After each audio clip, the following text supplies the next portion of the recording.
Okay, hello. It looks like we're on the air. Okay, so my name is Ariel, and welcome to our January Ch1Con Chat. Oh, hi, Kira. For January, that is about diversity in YA. So I don't know if the invitations or whatever are working. So now I'm going to be on the evil Google Plus side of the equation instead of the suffering victim equation side. So, okay. So while we're waiting for people to come and Google Plus to, do whatever it does, I'll just remind you all, oh, hi, you're on the air. Oh, yeah. Okay. Yay. Okay, that's good. All right. I don't know if I actually invited anyone else, so it says that other people are invited, but I don't know if they are. Well, we'll have to see, I guess. Yeah. Okay. And then I just start sending you panicked messages or something. Yeah, probably. Oh, okay. So yeah, so like this month we're doing a thing. We're doing a chat on on diversity in YA. It's pretty exciting, and we have 0 viewers right now, so I don't really need to explain what Ch1Con is or whatever. Okay, so What are all these fancy app things over here anyway? fancy app. Oh, I have no idea. This is like Google Plus making it look like they can do something, but they're probably just useless. It's like a pencil with a mustache on it. What's that supposed to do? I don't see a mustache. Oh, I'm not gonna click on it in case it breaks something. Okay, Oh my gosh, there is a mustache. What? that's exciting. I thought that was a banana at first, but no, it's a pencil with a mustache. I want that one. I'm trying this app. Okay. Has to download first. Oh, typical. Okay. I'm gonna look on Twitter to see if there's a thing happening. Right. Oh my god, 2 new tweets. Oh, it's just the Ch1Con official Twitter.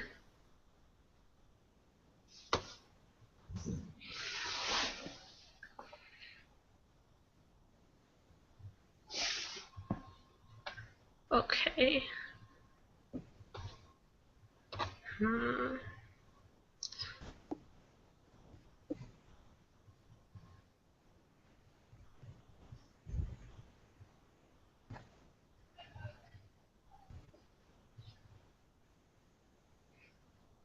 Oh my god.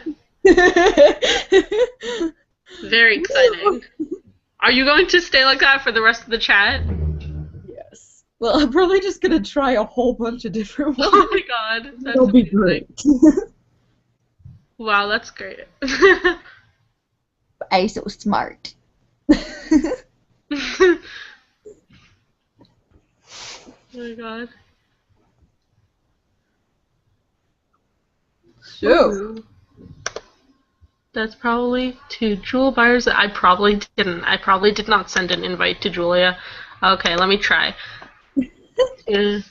Jewel buyers. I should probably not advertise her Gmail or whatever account to the whole internet.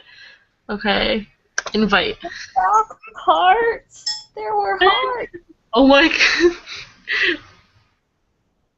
This is a very professional conference, everyone. We're very professional writers, do very important things. We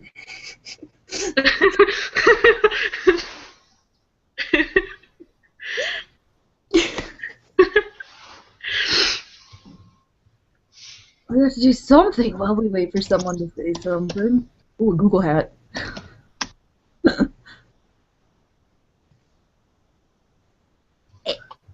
Is someone else here? Or oh no, it's just Google. It's just Google. Google making sounds to me. Meh. I'm a princess with an eye patch. Ooh. And a mustache.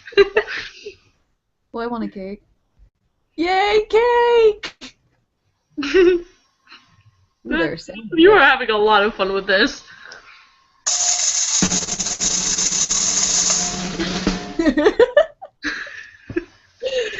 I like this app. This is definitely a good app. This is a good one. Give someone something to look at while we wait for more people. Yeah. Rawr, rawr. Ah. Is that you? Or is there like sound effects? Okay. Wait, is that another app or something? No, this one has sound effects in it too. Oh, okay.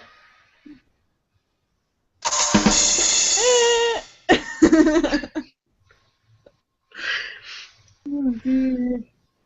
Aisha, where are you? Emma! I probably didn't invite them, and now they're frantically being like, why aren't I invited? And now I'm the one causing the panic. What did I do? Oh no, I clicked the thing too! Oh, woo! This user is not running wait, what? Okay, invite? I don't know. I don't know what to do, Google Plus. You're not letting me click it! Searching for a face? Oh, I should draw on your face? Oh, I'll draw on your face. Okay. Here, let me draw a Harry Potter scar instead of working on Chapter 1Con stuff. Oh. Oh my god! Your face is very beautiful right now. It has a crown and a little lightning scar and an eye patch and a mustache. That's amazing. Oh my god, what's on my face? Failing at life. That's what that is. I turned you into Harry Potter and you like scribbled on my face. That's great. Okay. Okay, I should probably like actually do something like I don't know, invite people. Okay, I'm gonna look and see. Ugh. Okay, what is her email for? Ah.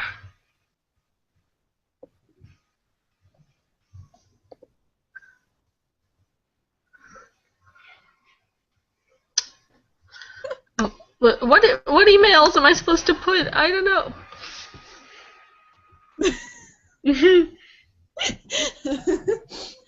Woo! This is great. Ooh.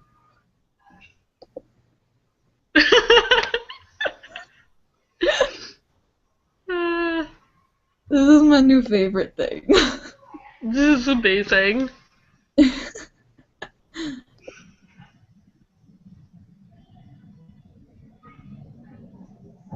Come on, follow my face. Okay. It's 8:07. That's probably been. Okay, let me see. What am I supposed to be doing? Okay. I don't even know.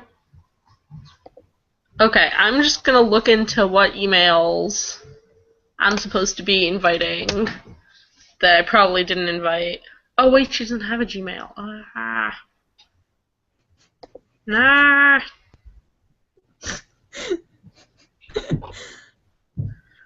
Okay.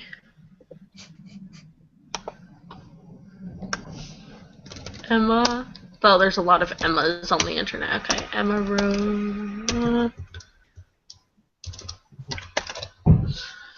Oh, okay. Wow, there are a lot of people with Emma's name on Google Plus. I've got her on mine, but I don't. Let me see if I can bring it up.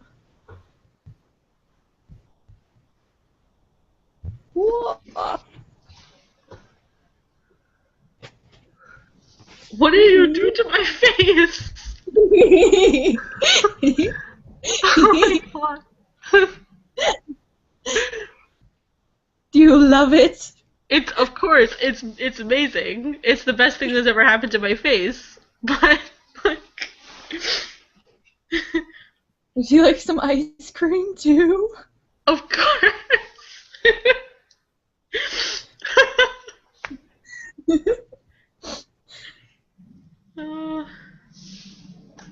Okay.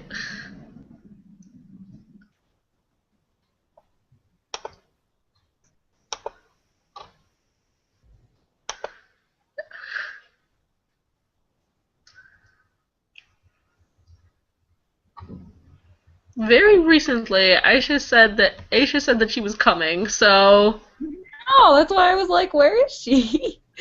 yeah, so either I did not invite her somehow, and when I type in her name, a bunch of strangers I don't know appear with the exact same name, but they just have little blue Google Plus faces, and she has a face on here.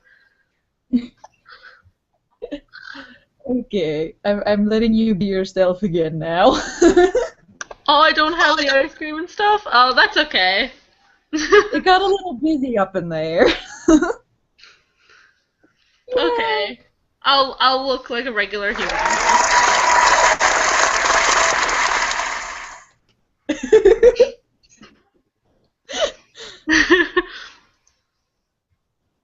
I'm like caught between being kind of disappointed in you but like very proud of you.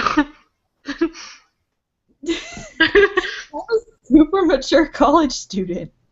Duh. Yeah, of course. Okay.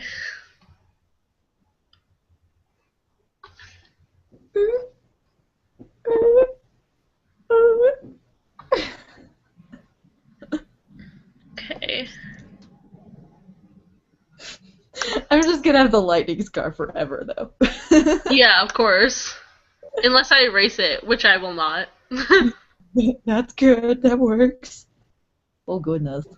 Oh. God, it's all dark except the lightning scar.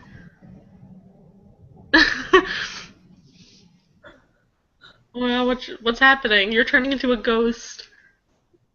I was trying out a background. I don't think they work very well. Yeah.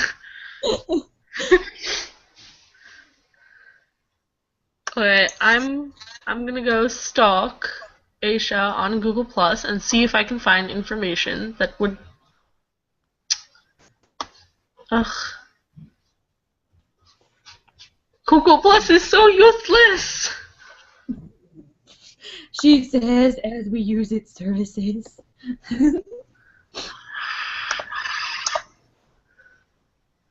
Okay.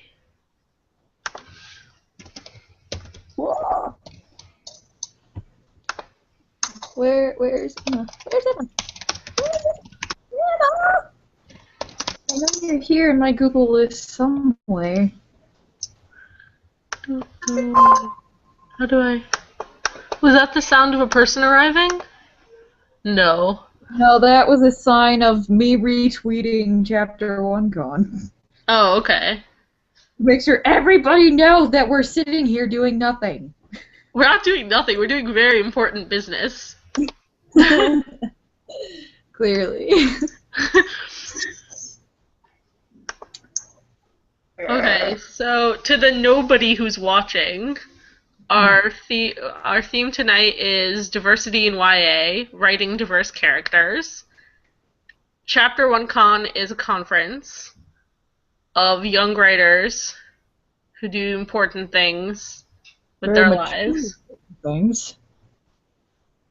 And if you have any questions for us, you can tweet them on Twitter with hashtag Chapter Ch1Con. They're not going to tweet them on Twitter. They're going to tweet them on Facebook. Yeah. Yeah, I don't know. This is why I'm a writer, you know. I'm great at forming sentences.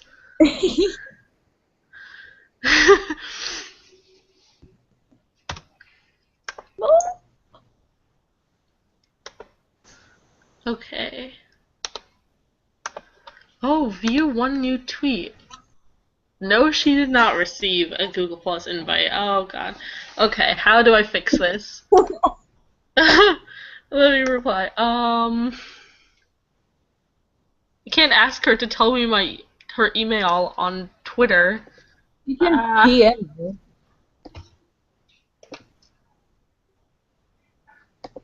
Just tell her to private message. oh, that's a thing? Yeah. I don't know. I don't even use this website. I do not use the Twitter. I didn't even like have a Twitter account until well, it's a long story.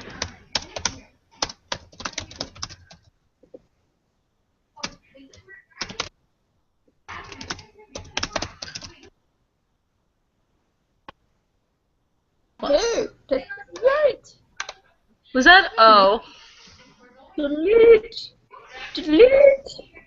Does that sound my microphone is muted? Can you hear me? What? Who? Oh no, my microphone is not muted. Google Plus told me my microphone is not muted, so that was good to know. Yes, very good. Thank you, Google Plus. View one new tweet. Oh, it's my own tweet. Oh, that's me. Okay. So now I'm gonna wait to find out Aisha's email address. No, hold still.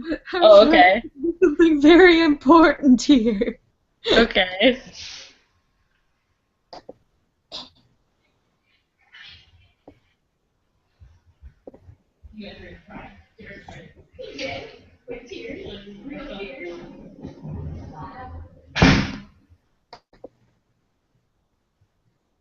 Yeah. Hashtag. Now everybody knows.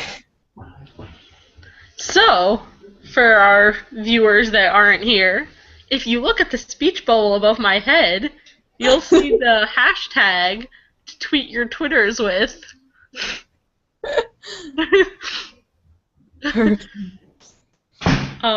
When you have questions for us, or just want to tell us how great we are, or whatever. Okay, let me find out Aisha's life. Oh, private message. I didn't even know this was good, but I didn't get an email. So what does that mean?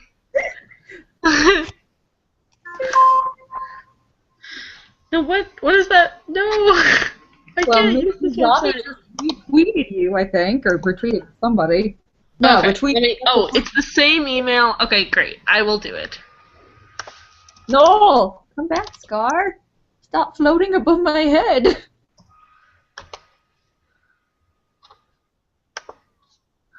Okay, let me send. Let me invite her. Let Okay. me sleep. No. Get my foot a mustache. I'm an adult. So adult. Very adult. Extra Yeah. adult. Yeah, this is very adult. This is like the exemplification of adult life.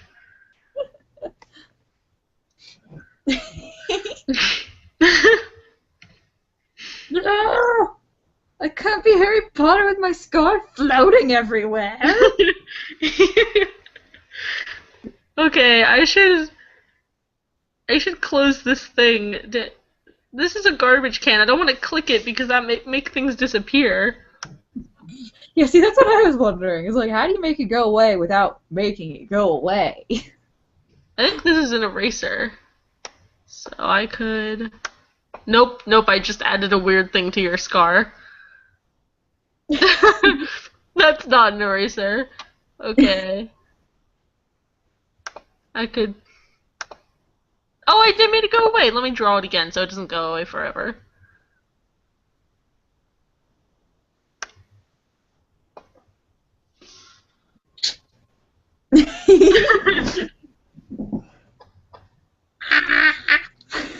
Okay, let's see if Aisha Yes, is you can on. really tweet us. I know nobody's actually watching, I guess, but still.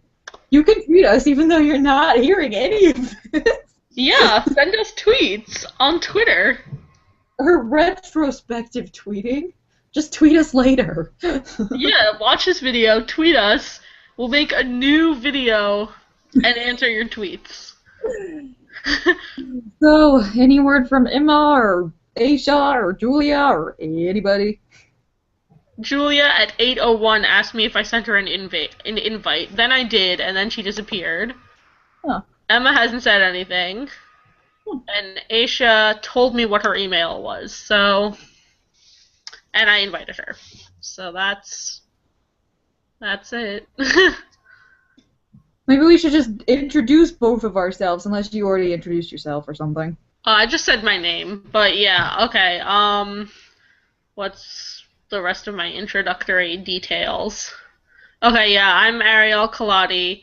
I'm the creative consultant, I think, of Chapter Ch1Con, which means that I have a nice title for my name, and I'm running this thing, and yeah. So, this show in particular. Okay, and Kira, introduce yourself. No, we have to applaud for you first. Here. Thank you, audience of many people. Okay. I am Pure Budge, and I am the Associate Online Administrator, which is also a very fancy title, which I enjoy. And I guess I just do internet, is what I do. Like the tweeter. I am also a college student and a novelist, although I suppose that was relatively obvious given that I'm in a writing conference. But yeah! I also have a cat! His name's Spartacus. Is Spartacus there? Oh, yay! Spartacus had the scar for a moment. People. No, say hi to your people. Say hi to your people. He's like, no, I'm taking a nap. Okay, hello, Spartacus. Yeah, so that's my intro, which means more applause.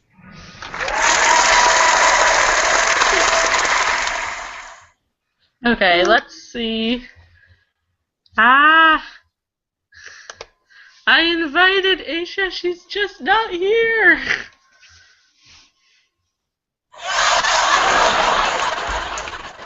There's nothing amusing about that. Okay.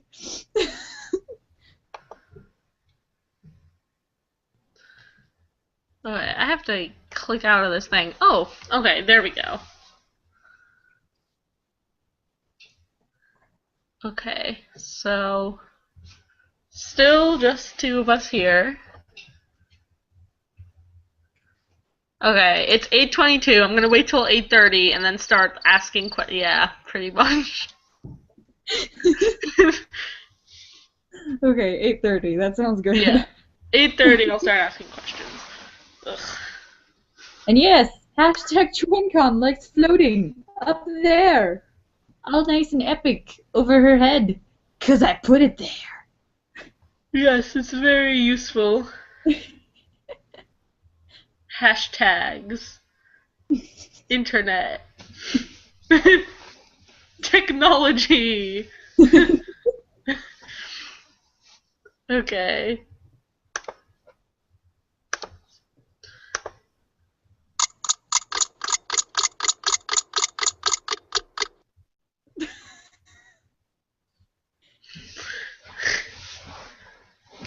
That was because we needed a ticking clock. What? That was a ticking clock, in case we needed that. Yeah. The ticking clock is implied by this entire endeavor of waiting.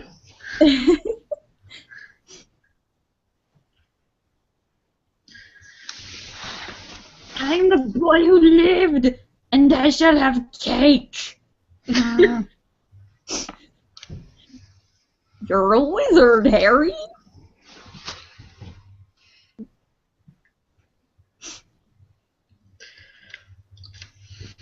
It's so dark in my room because I tried to make a spotlight on my face. So I'm gonna turn on my regular light. Light. So there's less of a spotlight. Let's turn this off. Wow. Ooh. Now you can see how incredibly pale I am. Yeah. I am the Voldemort who lived. With cake. Yes. It's Voldemort's birthday. It might actually be. When is Voldemort's? It's sometime in the winter. Yeah, I was wondering when Voldemort's brother. I think it might. You know, I think it is because I think I read something about how Trelawney said that Harry was born in the winter, and she was sensing it from like the Horcrux or something. Yeah. I don't know when though. I'm a bad Harry Potter fan. I don't know all the facts. I don't know every single detail about this series. That's it. Okay, I've declared I have to quit school, reread the entire series, watch all the movies, and read everything on Pottermore. And then you can go to the Harry Potter Wikipedia, too, because there's probably some Harry Potter Wikipedia side thing, you know, like they do there's for all a lot the... of Harry Potter Wikipedias. There's the Harry Potter Lexicon, the Harry Potter Wikia, but some of them have inaccurate facts. That's true. That are based on the movies. That's true, too. Yeah, like, I found out there was some character named... What was her name? Like, some made-up character named, like, Faye or something, and I was like, where is she in the books? I've read the books, like, a million times. Turns out she's in the movies. Huh. People act like she's in the books. So disappointing. Are you going to the window? How exciting. Is that one viewer? Who is this viewer? Hello, viewer. A person! I have a cake. Yes. Okay. Hello, viewer. See, it Thank went you away. for coming. Don't be scared by us. Don't run away. And send us tweets on Twitter, and there's Crown on Kira's head, and in 4 minutes we're gonna start doing diversity talking. Whether look, a tweet. Hashtag Chapter1Con, you guys are adorable dorks. I know, now join us, Aisha! Wait, she's the one viewer. Fluffy.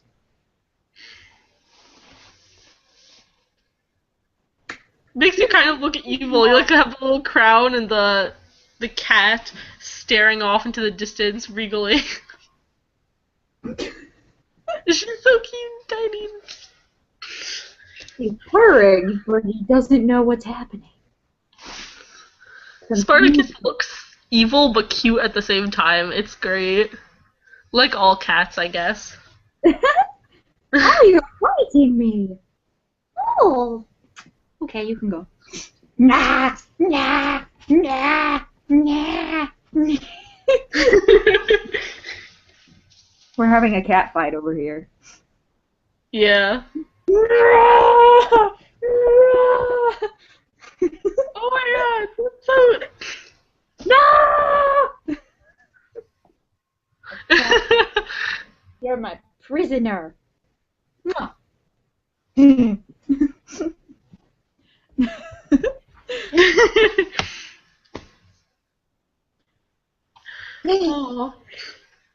Okay, 8:28. Aisha, join us. Yeah. Anybody. Everybody.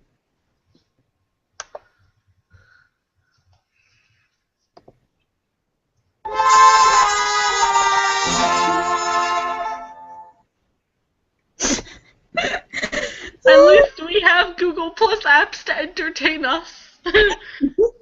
Oh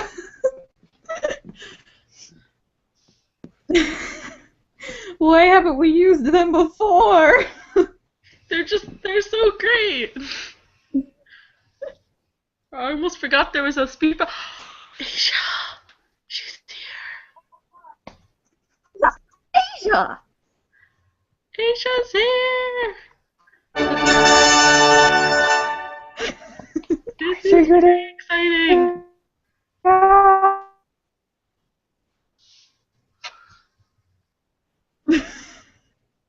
Asia's sort of here. Well, I can see her face. That's good. Oh. I got sound it. effects, or is that Asia trying to talk?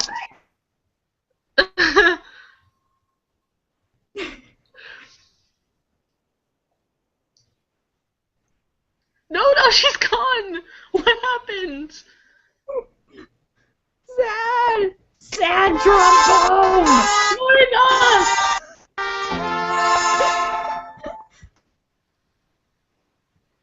And the speech bubble on my head is backwards. Oh, there she is. Okay.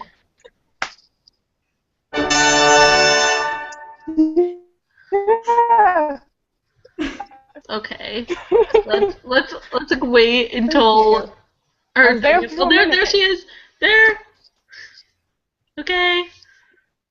Hi! Yay! Okay, Aisha, say something. Once you're finished drinking water. Hi. Okay. Anything to say?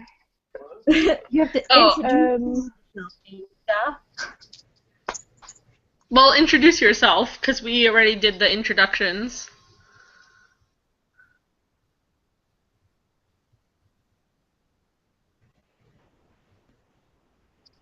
How to do what? Okay. Well, what did you guys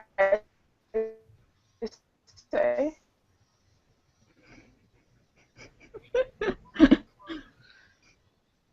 Is the internet, like, doing something weird? In the middle of nowhere? Can you hear me? Stop doing sound effects! I can't tell whether it's you or Google, like, saying something. That one I think was actually Asia. Oh, was it? Okay. You know, I think her sound's like super warped. Oh, yeah, okay. That's not good. But at least she's here. Okay, so reintroduction time, because now there's 3 of us. Okay, so today is the January Ch1Con Chat. It's in a little bit of chaos right now, and we're discussing writing diverse characters. And Ch1Con is a conference of writing for young people, and young it's adults. just gone again. Hi, young Darn it. So We're people, and we're cool.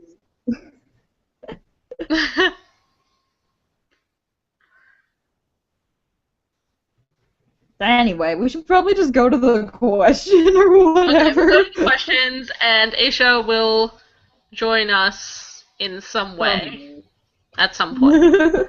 And maybe Emma will come too, and yeah. Okay. Okay. Question number 1. Why do you think... Question number 1. Why do you think diversity is important in young adult literature? Okay, so Kira, you can go first. Why do you think it is important? Because the world is full of lots of diverse people, and they deserve to be able to see themselves in art, and other people deserve to be able to see them too in art. Yep, that's about it. Woo! Yeah, it's good to see the actual real world represented in a book instead of a magical world where there's only like one type of person. Yeah. See? Diverse scar. Right here. Yeah. Write characters with floating scars on their heads. No, don't do that. Or do that. But yeah. So, Aisha apologizes for the technical difficulty. that's okay. Yeah, this is not a very diverse chat right now because there's only two of us. But hopefully Aisha will re-arrive. It's just really important for everyone to be able to see their life experience reflected and for everyone to believe that they can be a hero. Yeah, Yay! yeah, that's true. And like, oh, there's Aisha. Ah! There's her face.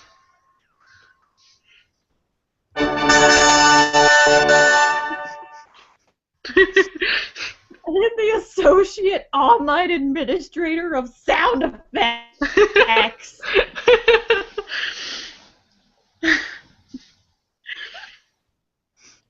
Okay.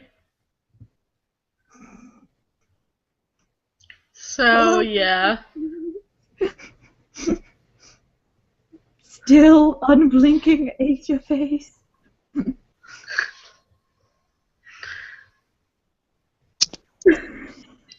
There's a name that's still face. There's nothing now.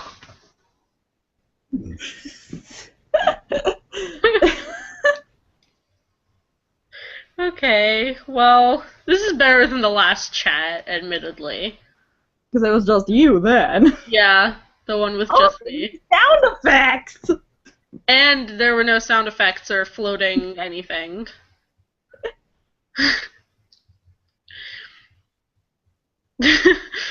Okay, so, yeah, that pretty much sums it up. The, diversity is because it's important for people that are, like, lots of people to see themselves reflected in books and movies and stuff. Especially in young adult literature, I think, because, like, when you're a young adult, your identity is forming. So, like, to have lots of different heroes and, like, stories about people like you. Yeah. Like, cool stories. Like, what I said in the other chat was, like, I thought of myself as Hermione Granger. Yeah! Oh, Hermione's the best. Yeah. So, like, and also Hermione is basically identically like me. So, like... apparently God is telling Aisha that she can't be on this chat. Sorry. Ugh. One new tweet. I hope it's not me somehow. Okay, how am I trying to tell? Okay, I'm just gonna tell her. I apologize for this. Okay, she can tweet her responses. Yeah, that'd be good. Just tweet at us. La Aisha. If you're actually watching at the moment. Which you probably aren't. But if you were, that would be a thing.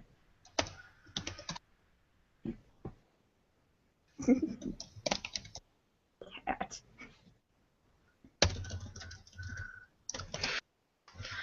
Okay. So we're gonna get our two opinions and then responses in sets of 140 characters from Aisha. Okay, so soon we will hopefully see some tweets telling us why diversity is important in young adult literature.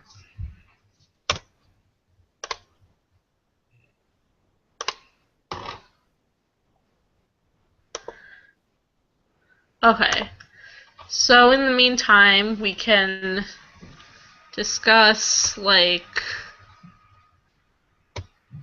Okay, I'm gonna take a drink of water, because I've been talking so much.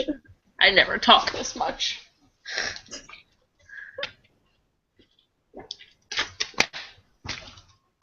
Okay.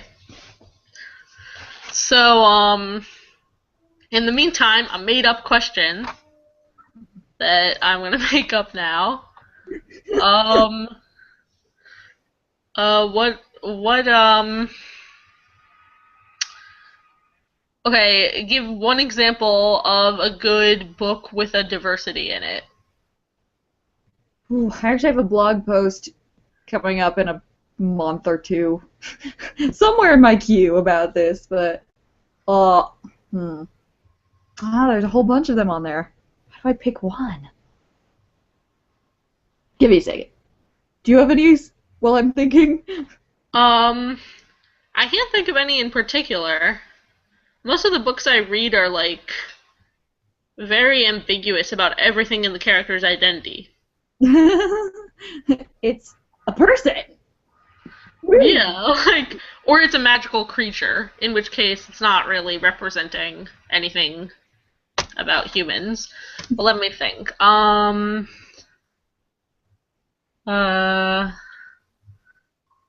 there was a book once. I don't know. Really sad. Okay, this is either illustrating the fact that there's not enough diversity in YA literature, or that I really don't read enough. Oh, well, we're always working on that, I suppose. Didn't you read like one book a day last year? Like a book every single day? Yeah. I read a book like a month last year because I was just on the internet all the time.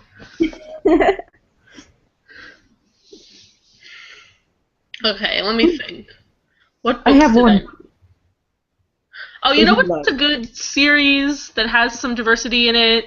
Is The Heroes of Olympus, which is the That's, second Percy Jackson series. yeah, definitely. That Yeah. was a good series. Last book wasn't great. I haven't read it. No spoilers. Okay, I'm not gonna spoil it. Last book was okay, but Okay. yeah. But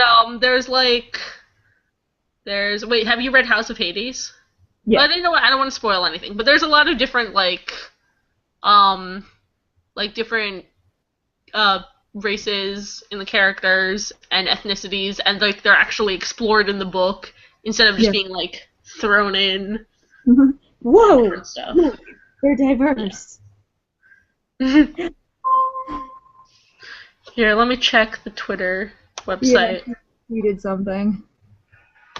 3 new tweets. This is exciting. Okay. All right. So Aisha said that diversity is important because it's important for young people to feel inspired and feel like, hey, I could do that. I could be that. That's And part one. a Part two. lot of minority children don't feel that is part two. Mm. That's Yeah, true. that's a good point. Yeah. Basically.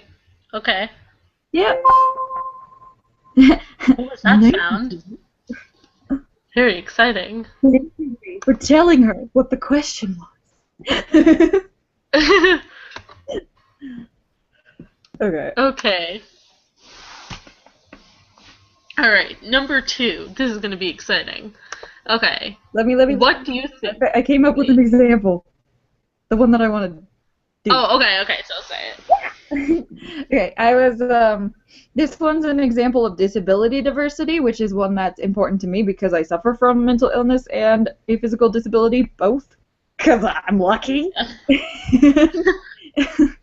Okay.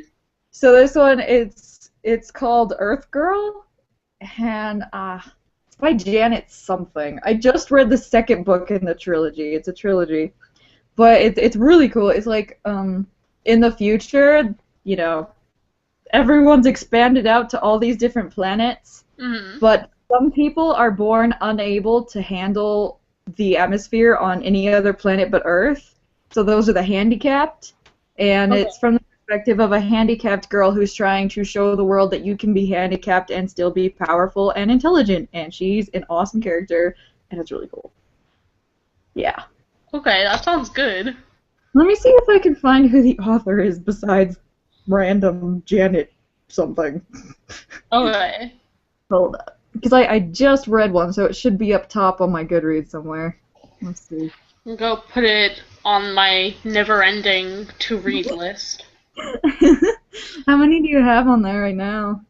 Oh, I don't have like a Goodreads account, Okay, right, yeah. which I actually have a like official list, but it's like a million. Ugh. A million. Janet Edwards. That's it. Wait, did you find the author? Yeah. It's Earth Girl by Janet Edwards. Okay. Good. That's it. Well, That's my to-read list right now on Goodreads is 612, in case you wanted to know. okay. And I'm currently reading Les Miserables because I like to torture myself. No. What? Isn't that book like absurdly long? Huh? Oh my god, that's like it looks like an encyclopedia or something. Yeah, probably, I don't know, maybe bigger. Yeah, I think it's bigger than most of the Harry Potter books. I'm pretty sure. Okay. And the print's a lot smaller, though. That's slightly terrifying. It's good so Have far, fun with that. but big. Anyway, diversity. Anyway. Okay. Official question number 2. What do you think of organizations like We Need Diverse Books? So I don't know about this much, so you can do it. I think they're awesome-tastic because we need diverse books. Woo! Okay, yeah. Me. I mean, I've got their badge on my blog and everything, so yeah, I support them. Yeah, me too. I have a little thing on my Twitter too, like the little We Oh Need yeah. Diverse Books thing. But I don't really know what they do. Like I see tweets from them all the time, like here's a great blog post about disability in writing or something. I don't even know what they're doing. Is it like Yeah, they do that, and then like they do just like a lot of public awareness, and then they're always contacting like higher ups at conferences and stuff, and being like, "Hey, more diversity, yo!" oh, And okay. there's others initiatives they've done, but a lot of it is public awareness. I feel like. Well, Wow, that's let me good. find their website. Yeah.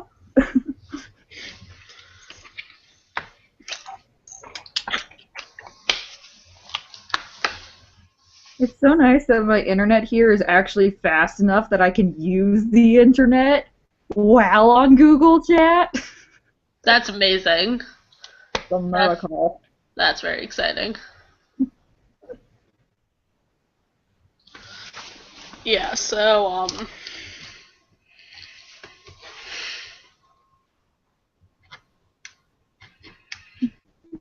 so yeah, do we have 2 viewers? That means that there's 2 people watching us. Ooh. Hello, 2 people watching us. And Please also, hold Aisha said on Twitter, if fanfiction counted as novels, I'd read 300 novels a year. Yeah. Well, Pretty much. that's pretty good, you know? It's the only fanfiction I read is like the like weird headcanon stuff, like what would Hogwarts do to provide help for like kids in wheelchairs and weird stuff like that, and like Remus Lupin's secret past or whatever, like, and like cute little fluff pieces about Ron and Hermione, like Yeah. being wonderful. I don't usually read fan fiction. I'm on Pinterest a lot though, so I see lots of fan art and like the really Oh. short hair cannons or whatever that they can put into like a little thing. Fan art's Sure. great. Ugh. Yeah. Fan art is so beautiful. Is there like where's the manifesto on this site? Come on, there's gotta be something here. We need diverse books. Tell me what's happening.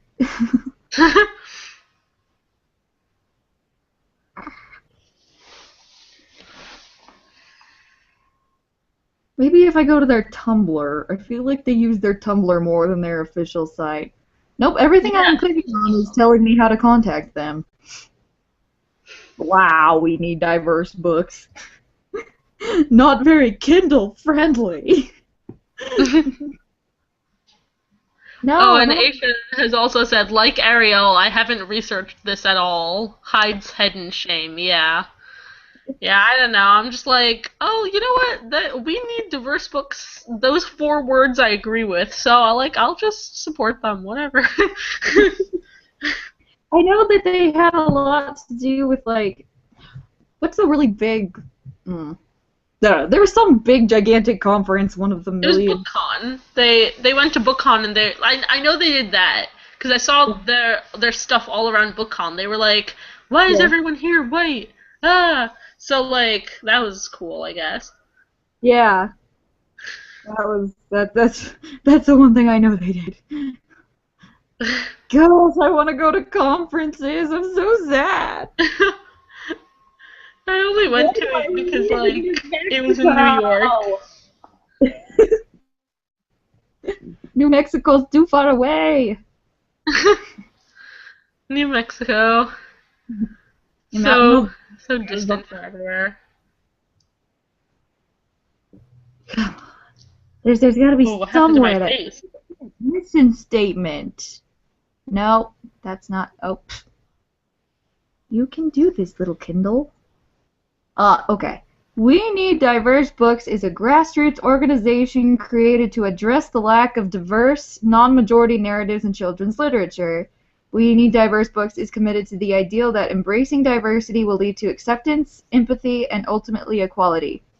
We recognize all diverse experiences, included but not limited to LGBTQIA, people of color, gender diversity, people with disabilities, and ethnic, cultural, and religious minorities.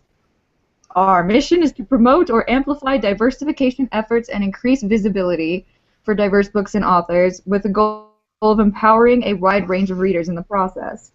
In order to accomplish our mission, we reach out to individuals and groups involved in many levels of children's publishing, including but not limited to agents, publishers, authors, distributors, booksellers, librarians, educators, parents, and students.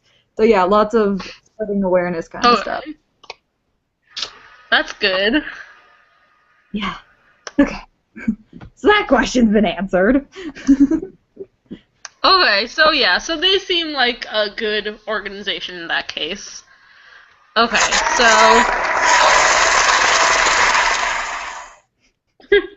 okay.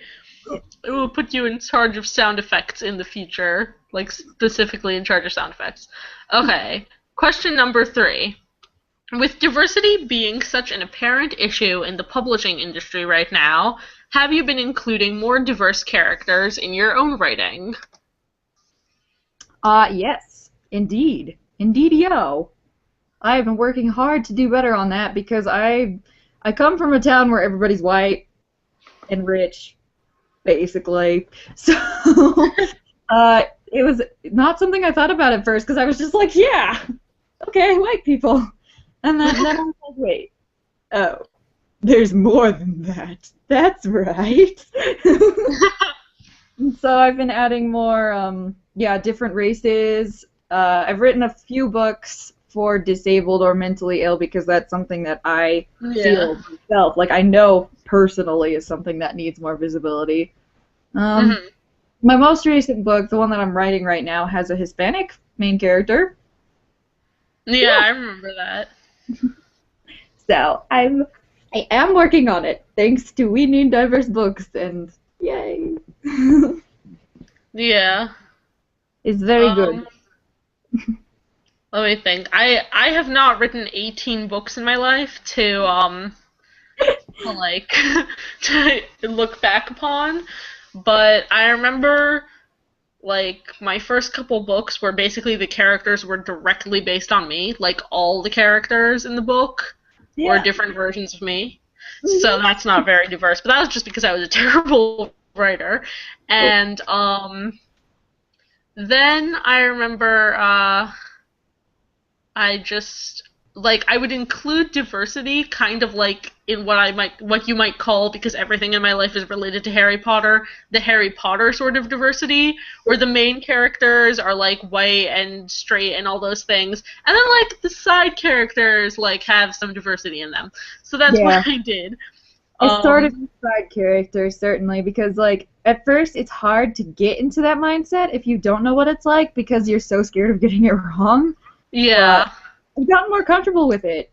Like, it's become a thing where I can have these characters and be like, yes, this is part of their identity, this is who they are, and it's a lot easier to do. Yay! Yeah. Because it's like, I mean, I think about stuff in my own life, like, you know, the fact that I'm Jewish, or the fact, I don't know, whatever. And then it's like, it's not like taking over my life, but it's not something that I wouldn't want to mention. So like, the same way about other stuff. I don't know. But like if you include a character of a different race, you don't have to be worried that, I don't know, because like a lot of people are worried that that like the internet's gonna get mad at them if they get it wrong or something, and like that just means that, you know, like the internet's gonna get mad at you anyway, so is it worth it to not do something really important because some commenters are gonna be like, you're bad. Yeah. So that long nonsensical rant meant that yes, I am including more diversity in my writing. Better to be brave and inclusive. Yeah. And if you're not good at it at first, you will get better at it over time. It just, like anything else in writing, you just gotta practice. Yeah, definitely. Like, you're just gonna, like the same way that when you're little and you write characters that are all like, you know, the same as you in their opinions, and then as you grow older, you're like, okay, some characters are more outgoing, some characters are more angry at the world, whatever, like, you do the same thing. Yeah. Let's see So what you're Isha an idealized version of you where you have magic and can beat everybody up, to like actual people. Oh, man. Yeah. I basically... We really do. My first novel was like a Harry Potter fan fiction, but instead of wizards, they were called Esacromenos, which you may remember. And I was the main character. I never knew how to pronounce that. Yeah, Esacromenos, or Essies. The best part was the name of the place where they lived. Esacromenoisamaria. And that was so bad, I had to come up with a short, like, an abbreviation for it in the book, which was Essie Zimria. Oh, no. Yeah, so my early adventures into writing aside, it's just generally bad writing to not have diverse characters, just because that means that you're writing an unrealistic world. But like, don't be worried, because you can fix it by including diverse characters. Yay! And I found, there was a website I found that, oh gosh, I don't know if I can find it again. It was a website where, like, they give advice. People of different races or cultures or whatever can give you advice on. Oh yeah, there's a bunch of Tumblrs like that. Yeah, I don't know. There's just one that I know because Kay on Twitter mentioned it, and I was like, ooh. I know that there's one that I had bookmarked, which was Diversity Cross Check on Tumblr. That sounds good. Let me see it. And that one has people in different countries too, and like all sorts of stuff. And then there's They have writing with color. That's the one that writing with color is a good one. They give you like general advice for writing with color. Wow. Yeah. So, okay, I wonder if Aisha's even watching us, because the last thing she tweeted was that, a Skype chat. Dude, I just got home and the chat invite never went through. Julia apparently did not get invited. Let me try again. Yo, Aisha, if you're watching, tweet at us again. Just say hi or something. Yeah, don't leave us alone like this. We will We probably will devolve into not. madness again. Sad trombone.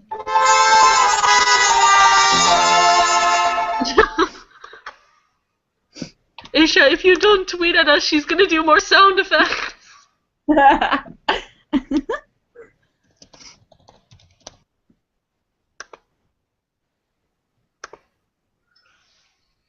Okay, that little sting sound was me inviting Julia again. Ooh. Okay. 2 viewers? Oh man, this is just too much. Okay, still no tweets on the Twitter, but okay.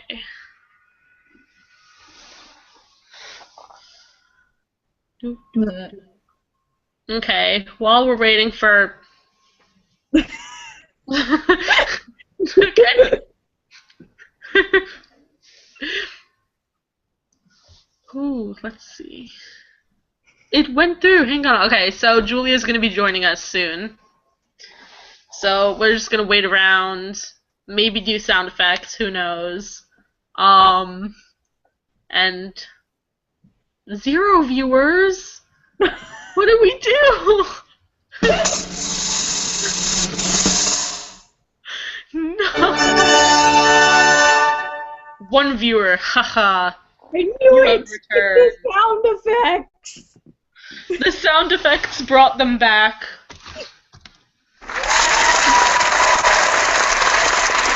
This is the power of sound effects. Okay, 2 what is this? This is just, they're just coming on, going off.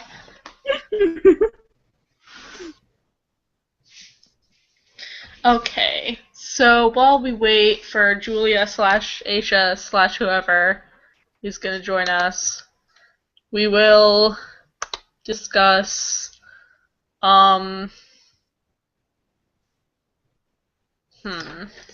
We'll give more book recommendations for diverse books. Okay, since Kira has like 1,000,000 of them, she can recommend them. The other one is the one that I recommend like every single time we chat, which is the Unwind Disology. Oh. Oh yeah, I've heard of that. I love it so much. I don't know, it's just great. Oh my gosh. That's by Neil Shusterman. The last book just came out this past year, and it was fantastic. Hi, Julia. Hey. Something else. It's got lots of people, lots of races, and it's got some disabled main characters, and it's got like a Native American tribe is heavily involved. So yeah, That's good. Fun All the stuff. Okay, that's good. Okay, so now that we have 3 people again, and none of them have terrible internet. Sorry, Aisha. We're going to okay, Julia, introduce yourself. That's what you have to do. Okay. Hi, everybody. My name is Julia Byers, and I am the founder of the Chapter 1 Writers Conference. And I just got home for the weekend from college, so that's why I wasn't here. I was in the car. Yay, diversity, guys! Okay. Have you been watching? I'm liking all the whole effects time? we've got going on. Have you been watching? Because we found this app that makes strange things happen, which is why there's stuff floating on our heads, and there's going to be a sound effect every 5 seconds. Oh, great. I have not been watching because, like, my phone just wouldn't do anything. Oh, okay. Well, we got through, like, 3 questions. Aisha appeared and then disappeared, so... Okay. Yeah. So we're gonna... Do you want to go through the last ones? Or... Yeah, let's do what we got left. Okay. So... Aisha just responded to the last tweet, the last question, and was saying that it's always been pretty easy for her to write diversely because she's been exposed to a largely diverse community. but I think she was saying that she also has been writing even more thanks to We Need Diverse Books. Okay, that's good. Yeah. So Aisha's alive. Yeah, I was worried slightly. Okay, so Julia, you can answer the question that we just answered. With diversity being such an apparent issue in the publishing industry right now, have you been including more diverse characters in your own writing? I'd say definitely. I also grew up in a really diverse community, but for some reason I didn't have a lot of diversity in writing. Where like I had a lot of like the stereotypical like sidekick diverse characters that you see like on Disney Channel shows. Because like although I had a lot of diversity in my day-to-day life, I'd only been exposed to media that like had a certain kind of diversity, which isn't great. But this campaign's really like opened my eyes on how to write diversity better, and the fact that like even if you're not a diverse author, you should be writing diverse books and like all that fun stuff. Yeah. Okay, which is really fast. I just got home with like a pile of stuff on my bed, including let's see if I can get this without showing my address. But including a bunch of packages from the We Need Diverse Books campaign for this year's Chapter 1 Year Writers Conference. We got like one of the really awesome swag packs for everybody, so you get to have like diversity book stamps and like Yay, we're bookmarks. That's a word, bookmarks. Yeah, cool. So tired, guys. Oh, this is very exciting.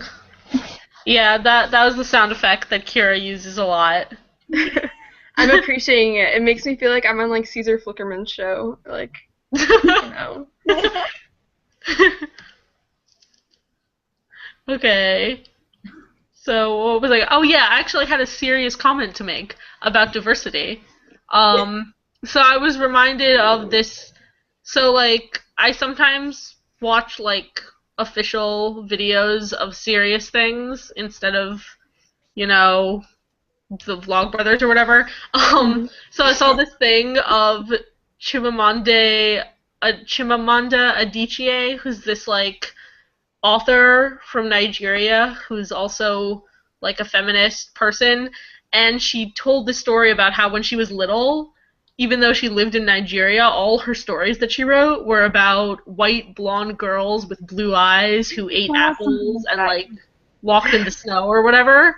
And like which is like it shows that like media influences us a lot more than we think. Like it's not just our surroundings but also our media. Yeah, I feel like a lot of it, like, I don't know, like, one of my best friends in the world is Muslim, and, like, I just didn't write Muslim characters because I didn't see them in media, and I feel like it's one of those things where you're so influenced, like, in compartmentally, almost, like, if you write stuff, like, what you've been reading, and, like, but then, like, in your day-to-day life, if you're interacting with diverse people, then you're going to have, like, I don't know, like, a more diverse environment, obviously, like, it's I don't know what I'm saying anymore. I'm sorry. Yeah, no, I get it. Yeah, that's true. Yeah, 'cause like I also grew up in a like community with lots of diversity, but like all my characters, like I basically wrote the same thing with like the main cast of characters was white, and then like there was like the background characters got to be diverse. So, yeah. Okay. Question number 4. I have it here. Do you prefer to read/write diversity that is integral to the plot and character development in a story, or more diversity that's something that just happens to be there? Okay. So, whichever one of you. I feel weird answering these questions because I wrote them. It's been a really long time since I wrote them, so I'm like, I have no idea what you're going to say when you're reading it. I feel like it depends on the genre a lot for me. If I'm reading like a dystopian fiction kind of thing, then I'm more likely to want it to be like kind of just like there, like have diversity without it being like an issue, because I feel like hopefully that's something we will have moved beyond at that point in the future. And also, like, if you're reading, like, a fantasy story, like, I'd rather just have it there, but then if I'm reading like a contemporary thing, like in contemporary society, diversity and we have all kinds of minority issues going on, especially right now where it's like coming to a head with a lot of tension with stuff like. So it's more realistic for if you're writing like contemporary fiction for it to be something that like is actually integral to the plot. Yeah. Okay. Yeah, that's pretty much what I think. But there's like I also like to read contemporary fiction where like the hero can be a diverse character without it being about that, like a black character, but the book's not about racism. But like no, definitely agreed. Like acknowledge that there's racism in society, like they hear a racist comment from their friend or they go to a store and get followed, but like the book's actually about how they, I don't know, start a business or I don't even know what contemporary books are about. No, I agree. Like, there's this article, I'm trying to remember, it's, I can't remember who wrote it. It was like Shorman Alexi or, Matt De La Pena. It was someone that I read in YA this past semester. I can't remember who it was because we read articles from like a bunch of them on diversity, but they mentioned how like what they want is like a black Harry Potter or a Mexican Katniss, and I think that's important. Like that, like obviously we need to address the fact that we have this problem nowadays, but also the fact that that to move beyond the issue, it has to become a non-issue eventually, where it's just a thing that is there. And oh my gosh, I'm so sorry. I'm like making no sense tonight. I'm so tired right now. That making it clear that while their race or whatever is part of their identity, it's not everything that they are. They have. Yes, exactly. Yeah, and that it doesn't need to define your entire being. In the entire book, and But I think both of those things are both very valid. Like we need both books that focus on issues like that, and ones that just have diversity without having to focus on it. For me, I tend to like books about disability or mental illness where it's more like about it than just having it in there. But I think I would like. I don't know. I haven't seen many books where it's not the main issue. Which might be why. Yeah. I feel like with any kind of like issue that it starts out with having like the issue books where it's all about that, and then it's like you slowly progress from there into it being more of like a thing that's just happening as part of the book instead of being the entire book. And right now, like mental illness is still such like a raw topic for like what people are willing to talk about. Yeah.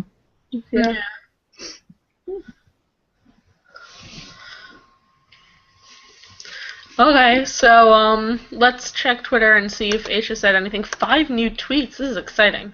Okay. None of them are about the question. But my internet is so bad you don't even understand, Aisha says. And she also says Kira's sound effects are beautiful. So I like how she said, like for once Google didn't work for me because Google always works for Aisha and nobody else. That's true. It's because I'm here. Like, Google needs to balance it out. Okay. Oh I need a tissue. Hang on. And she also says, I love swag packs, so. Me too! Yay! Okay, alright. Question number 5. What types of diverse characters would you like to see more of in young adult literature? Okay, go, Jimmer. Kira, do you want to take this one first? I'm big on the disability and mental illness. That's my personal area for advocacy, since that's something I deal with. But, all of them are good. We can do all of them.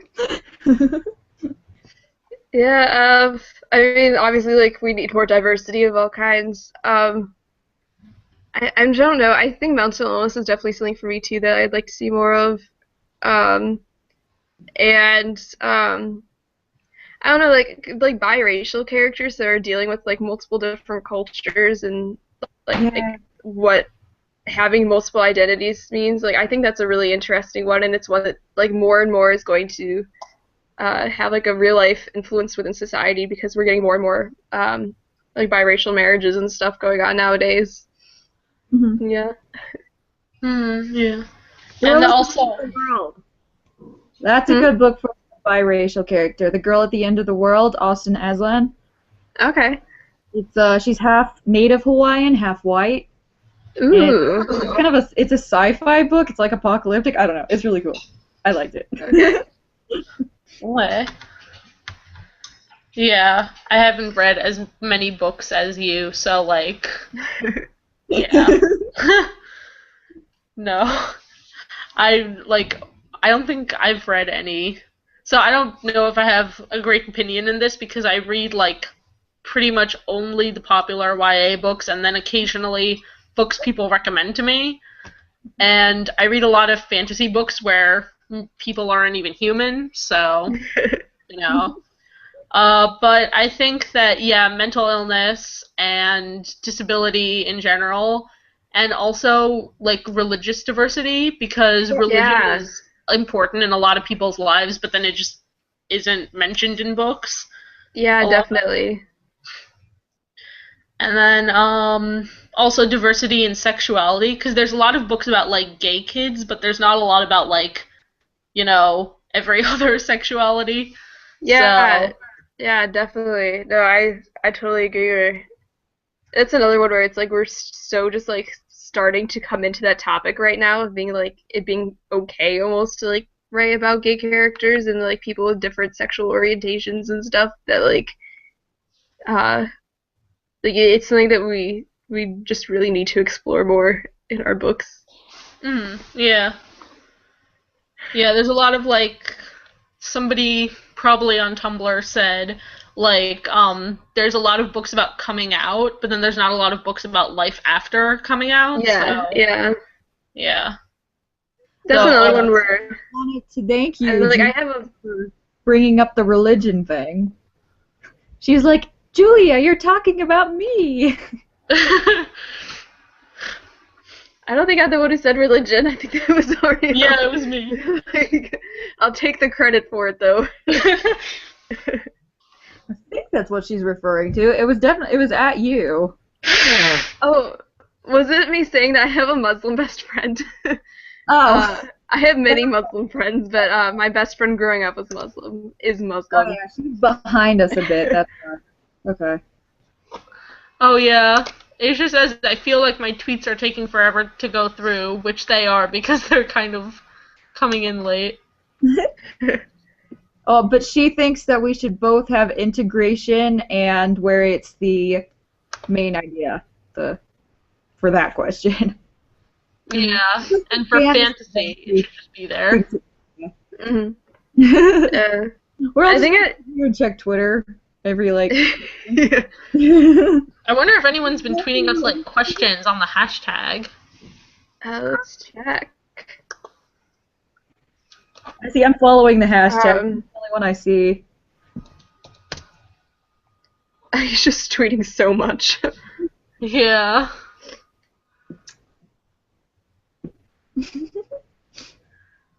Yeah, there's not any questions for us. On the topic of like having the two different types of diversity, though, like having the kind that's like integral to the story where the story revolves around it in some way, and the other one where it's just there. I've seen a lot of people actually talking about how they don't like having the diversity that's just there because it isn't realistic to our current like climate within the United States and around the world. And I feel like it's one of those things where it's like, I don't know, like as a vegetarian, I've always had people like being like I eat gelatin because I love marshmallows, and then people being like, people being like, you aren't a vegetarian enough because, you know, you still eat gelatin, you need to like cut out all animal products from your life and all that. And like, I think it's one of those things where if you're just trying, even if you aren't going as far as some other people would want you to, just the fact that you're trying at all means so much, you know, towards getting, something to further the cause, Yeah. And then also a lot of books where it's like I don't think you need a reason to make a character a certain race or a certain sexuality, because then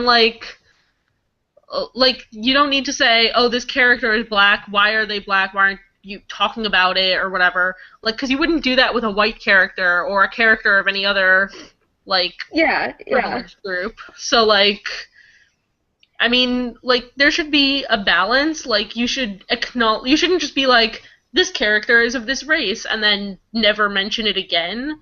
Mm-hmm. But, you don't have to, make sure, you don't have to, drill it into the reader's head to the point where it's they're more the diverse group they're part of than they are just a character. Yeah. Saying that you have to have a reason for a character to be a certain race or religion or gender or sexuality or whatever, it saying that, I feel plays into the stereotype of having the white straight Protestant protagonist as being our default character, and we shouldn't have this default set person as our characters. There's definitely a middle place where you can have that character be something diverse and then not have that be the plot, but still have it be something that's mentioned occasionally, because it will be relevant to their life, but that doesn't mean that the story's about that, Yeah. Talking about the thing with the just having people following them or whatever, but that's not the point. It's them having a business or whatever it was, Ariel. Yeah. It can be there without stealing the focus away from a different plot. Yeah. So more Muslims. We also have a tweet from Shelby who says she would like to see more books of bi and ace characters, and also, hi guys, she just popped in. Hi Shelby. Oh hey, we have a viewer. We have 3 viewers. Yeah, so in response, bi and ace characters would be good, because I think there's literally no books about asexual characters. Yeah.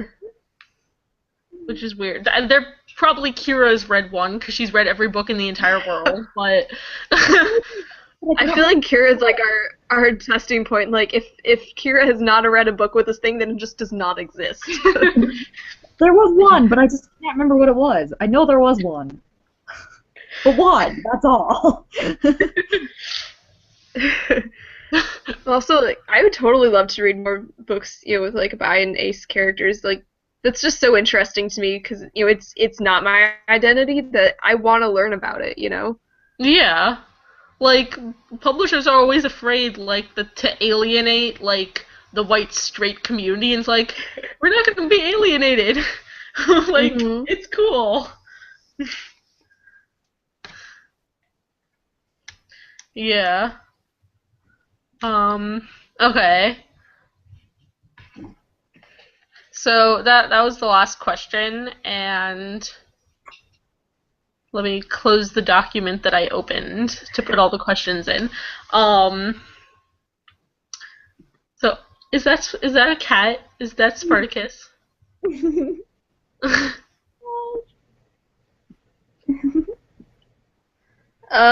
So if anyone has any questions for us, if you want to tweet using the hashtag Ch1Con, we will answer them. Ariel's head. Also, guys, how great is Ariel doing at running this right now? I'm very impressed. Yeah, I have a sleep state. I returned to the site of my previous abandonment from last time. And now, look at me, I have a bubble floating above my head and everything. You are victorious! Yes! Kira, sound effect! Which one do I want? Distracted with the cat. Which sound effect? The sound effect of victory! Okay. Okay. I happened to catch you at a cat holding moment. Spartacus is so cute.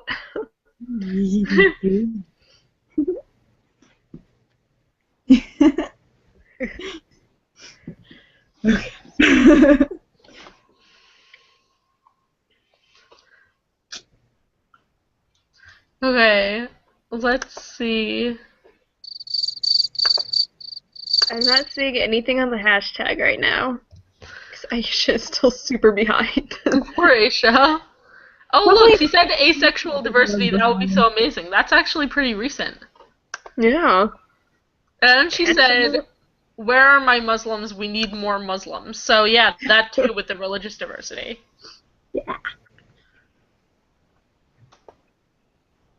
And, of course, John responded with, there's a 2015 book about a Muslim American girl detective who investigates some murder. I think I heard of that. I can't remember what it was, though, but I remember like seeing it and thinking that looked really awesome. It's like a random murder out of nowhere. It's a murder. Yeah, murder. My Twitter feed's just not updating. Yeah, I think mine's a little slow too. But I feel like it's also that the YouTube video is always just a bit behind us. Mm-hmm. Yeah. Woohoo! Let's see. Thumbs up for Cat? On the topic of diversity, though, guys, so I saw Selma on MLK Day, and like, first of all, really, really great movie, and second of all, I'm so pissed off about like the Academy Awards now after seeing that movie. Like, it deserved to get nominated for so many more things. What did it get nominated for? Did it get nominated? It got Best Picture and Best Original Song, I think were like the only two. Mm-hmm. And like I can't remember who half the cast is, but like the cast was amazing and they should have all gotten nominated for stuff. Especially the guy who played Martin Luther King, like, was fantastic. The nominations were all very white, is what I heard. Yeah. Yeah. I heard a lot about that. There was very little anything going on there. Like, it's sad because, like, I like a lot of the movies that were nominated. Like, I love The Theory of Everything. The Imitation Game is a really solid film, even though it's not historically accurate. Like, so, like, I agree with a lot of the nominations. I just think that they left out a lot of stuff that deserved to be nominated, too. Yeah. Yeah.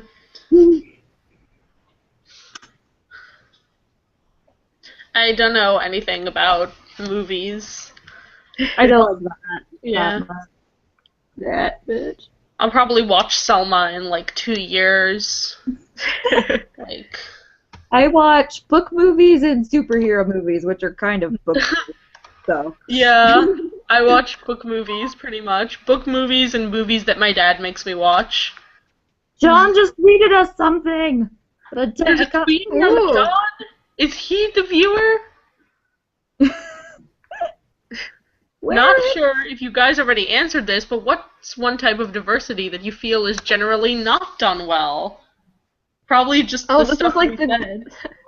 This is like the Teen Book Chat monthly blog chain for this month. Oh yeah. That was the one where I was talking about, and that my response to that when I was talking about religion, because I feel like when religion is addressed, it's usually done negatively. Yeah. That's true. It's just conservative characters in general. Yeah, I feel like if you, I don't know, like, I'm not super conservative, like, as far as my conservative community I grew up in is concerned, but, like, I am compared to, like, everyone I go to college with. I go to the University of Michigan, which is one of the most liberal colleges in the country.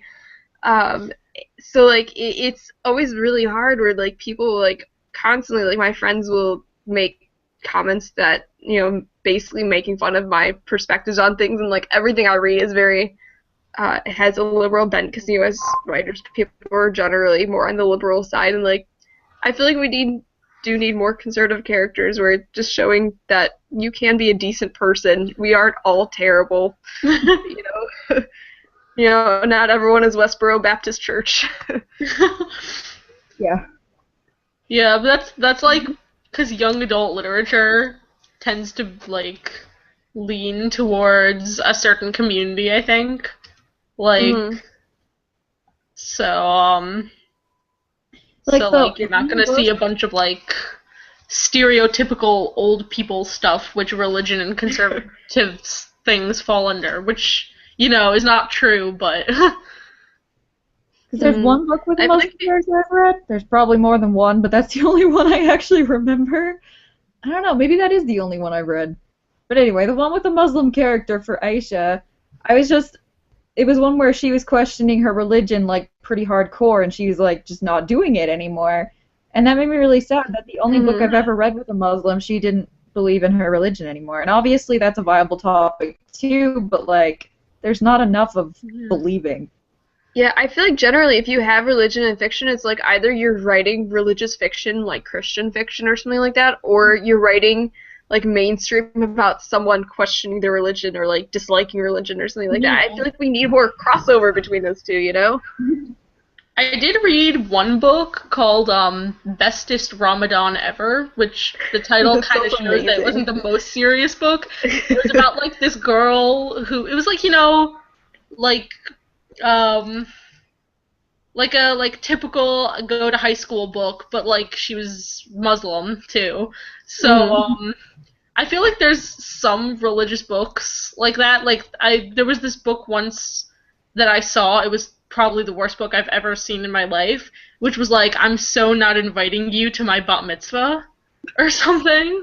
It was so bad. I think it was written by someone who called like Stacy Goldstein, and that was a fake name. Like, she wasn't even Jewish. She changed her name. Like, her pen name was Jewish. So, yeah. Yeah, so, Oh no, Ice left us. Yeah, if you write a religion book, try not to make it too cutesy or too hating religion. Yeah. Hang on, guys. Ugh. Hey, puppy. Hey, puppy. Hey, puppy. Why are there so many cute animals in this chat?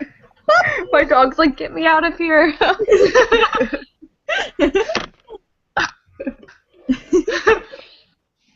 Yeah, sorry about that. It was necessary. Apparently her internet can't keep up. Bye, Sammy. The internet's just too excited. Google's like, I can't predict what this strange animal will do. Oh my gosh, guys, Google went down for me today. Like, completely down. Like, I couldn't go to like, I'd type, like, google.com, and it just wouldn't do anything.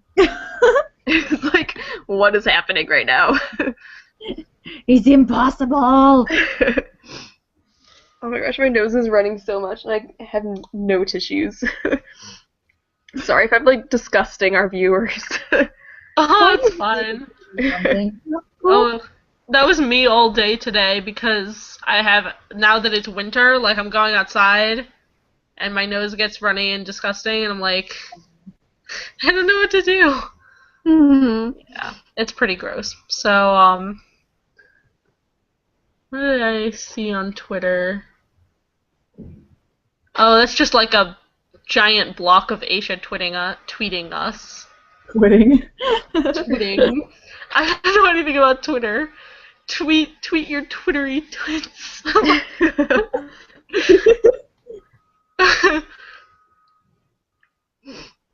Okay. So, let's see. It's 9:39. If you're out there, you should definitely, well, he just tweeted us about judging you, Julia. But anyway, you should ask us another question, like an original one this time. That's just an interesting question. Okay, let's see. Emma is on Twitter. Oh, yeah. Wait, why is Emma not here right now? Well, the thing is, I'm not sure if I invited her, but, like, it's not like she asked me on Skype or whatever, like, you didn't invite me, like, I don't know where she is. She's probably using this as an excuse just not to show. It says 2 viewers. Maybe one of them is Emma and the other one's John or something. It's basically just all watching ourselves. Yeah. Yeah, Emma, if you are watching, sorry I didn't invite you. I don't know. I don't know your email by heart, and I can't find it on here, so... Hang on, I'll invite her. There should be just like a sound effects. There. Apparently I can't invite people. But it should just be, you should be able to invite, I think it's like the Chapter 1Con Chat group, or if you just type that, it'll invite everyone on it. Something. That's what I did. Yeah, that. Alright, she should have gotten an invitation then. Yeah. Oh well. Too late now. It's okay, Emma. You can tweet us a tweet or whatever.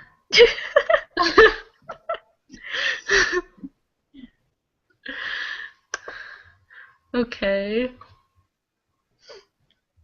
Well, how are you guys? Oh my gosh, Kira.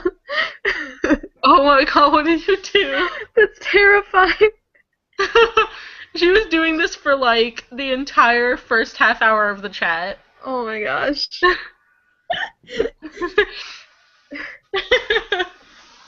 Oh my gosh, I can't.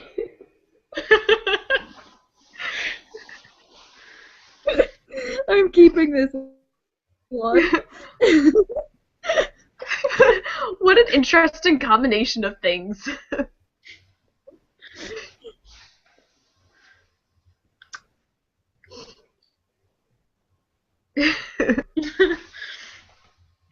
Every time you pop up, I get this like subliminal message that I should be watching Harry Potter right now. Oh my gosh, guys! Watching Harry Potter, yeah. Yeah, sorry. So like I'm home this weekend because I'm like doing work stuff, and then like I have to get a mole recut on my arm and stuff. But I'm missing the Yule Ball to be home this weekend, and I'm so sad about it. I want one. I was like walking to class today, and they're selling the tickets for it, and they're like, "Do you want to come to the Yule Ball?" And I was like, "I can't." The Yule Ball? Oh, yeah. That's so disappointing. Like, the Yule Ball's the highlight of my year. It is the reason I go to the University of Michigan. Like, Well, no, wait, why did you come home then? I had to be home. If I don't get this mole recut, I'm gonna get cancer. Like, probably should take care of that. Like, consider your priorities. I don't know. Yule Ball. I mean, like, okay, yeah. There's something again, which I did not see fast enough. John, what did you say? John said a thing. Oh, there it is. John says, okay, not related to the topic, but do you guys want to talk about some of the books you've written? What were they about? Talk about myself. Get attention. Yes. Okay. So you guys can go first because you have more books. Oh gosh, we're gonna be here forever if Kira's talking about hers. Yeah, good point. Kira, do you want to just talk about your NaNoWriMo project? Because that's my favorite. Okay. We'll talk about our NaNoWriMo projects. Or like maybe just like what you're working on right now in general, like your current project that you're doing. Okay. So. Okay. Who's going first? Okay, I will go first. If Kira goes first, we will all look bad. We're saving her for last. She's our climax. Okay. So my book I've been working on, let's see, for like 3 years now. Because I'm very lazy with writing. So it's called The Wishmaker, and it's about 2 teenagers, and there's a romance in it, so judge me if you want. Not Kira, you probably won't judge me for that. And they basically are part of, I know this is a cliche, but they're like the chosen ones in a prophecy to save the entire human race. But basically, the idea is that there's a entire alien race called spirits who interact with the human race in different ways, and a bunch of them want to exterminate the human race so they can get access to this, like, useful resource on Earth.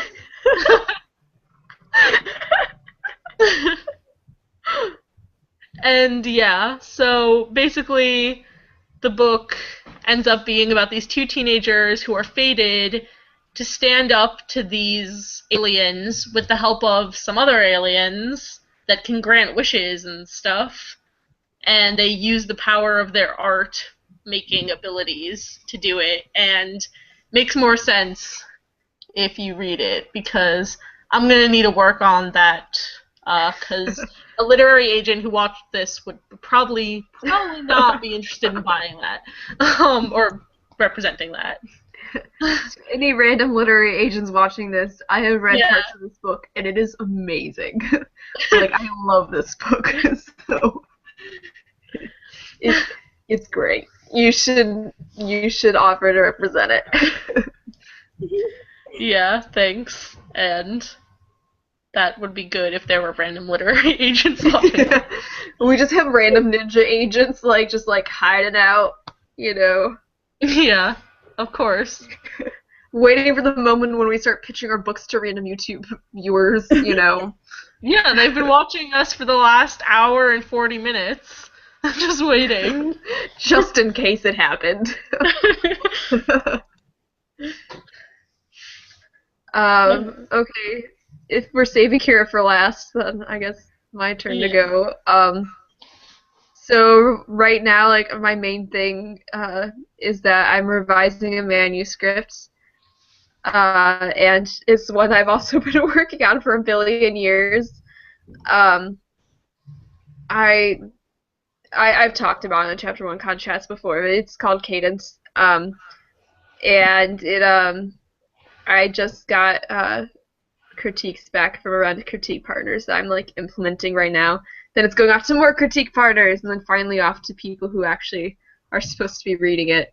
But basically, what it's about is there's this underground society of vigilantes in downtown Chicago, and they are kind of creepy, and I haven't pitched this book in 2 years, so I can't remember how to pitch it anymore. But the main character is this girl who's tried to run away from them because she they had recruited her to be an assassin, and she was this sucks, you all are terrible people, and then they force her to come back and are either work for us or we'll kill you, and then it's her working for them. And yeah, that was really, really terrible. I think the worst question ever is, what's your book about? Because then you're just let me describe everything. Oh, no, wait, this part. Believe it or not, though, I pitched that to literary agents at a conference 2 years ago, a couple, 2 months or so after I finished the first draft, and I'd only read the book once, so I didn't even know what it was about myself. I pitched to literary agents, got requests from every single one who I pitched, and now look at my pitching skills 2 years later. It's like that roller coaster, going down the hill. That's a hopeful Alright, story. So Kira. Alright, Kira. Sorry, let's hear about your masterpiece. John on Twitter. Kira, tell us about the book that you are working on at the moment. And if you're working on more than one, pick one. No, I'm only working on one. I'm still working on my nano novel because I won nano and then I was I'm not doing this for a while. So now I'm back to it. And that novel is currently called Sammy, except that's probably not what it's going to actually be called because I realized I don't like that title as much anymore. But anyway, it's that's the one with the Hispanic character that I was talking about before, and it's about a girl who has OCD and about her. It's an issue novel. It's about her journey to overcome OCD, to get diagnosed and into recovery, but it is told from the perspective of the OCD itself, which has been quite an adventure. I'm so excited to read it. Like, Yeah, like me I said before, like you need to have me like right at the top of your CP list there. Like, Yeah, me too. Because I don't think I've read anything by you since I read the parts on Figment of what it takes to deal, and then Oh, I yeah. threatened to send an army of rodents at you unless you sent me the rest, and then you didn't. But like, I really want to read Sammy. mm-hmm. It sounds. But, for anyone watching this, if you go to the Chapter 1Con Tumblr, another one of our Chapter 1Con teammates, Emma, was like posting quotes from our NaNoWriMo projects during November, and like every single time, Kira's were just like the most beautiful, amazing quotes you had ever seen. Oh my god, it would be like Julia would say something like, I just fell out a window with my ladder, or whatever it was, and then I would be like, ugh, I'm awkward, and then Kira would be like, Oak grasps at me from the side of my sadness, or whatever. Amazing. Like this beautiful, like lyrical, literary quote. Like, how are you doing this for NaNoWriMo right now? It's actually really clumsy when you put all the pretty quotes together, but they... It's probably amazing, though, let's be real. John says he wants to read your book, Kira, just like every single other person in the world. Yay, thank you! Oh my gosh, it sounds absolutely amazing. For anyone watching, this is such like a tangent to go off on, but a while ago I was really bored on Skype. We have like this Skype group with a bunch of people from Scholastic's writing forums from a billion years ago, and so I was changing everyone to different Harry Potter characters. Oh, yeah. And we were discussing how Kira is literally Harry Potter, like she is the chosen one. Because she's just really amazing and really hardworking and like never gives up. We're like, Kira Budge is Harry Potter. And none of us are being, like, wrong about it. Like, none of us are like, ugh, you probably put your name in the Goblet of Fire to get attention at any moment or whatever. Like, Name in the Goblet of Fire?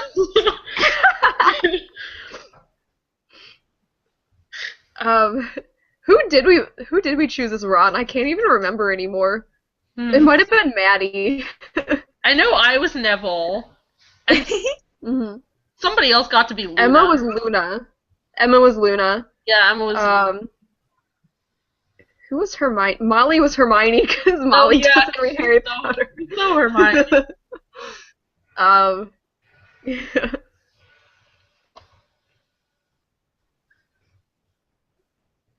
Aw, random Skype thing of all things. A couple of our friends are at the March for Life right now and having a hard time. Oh, yeah. I forgot that both of them would be there.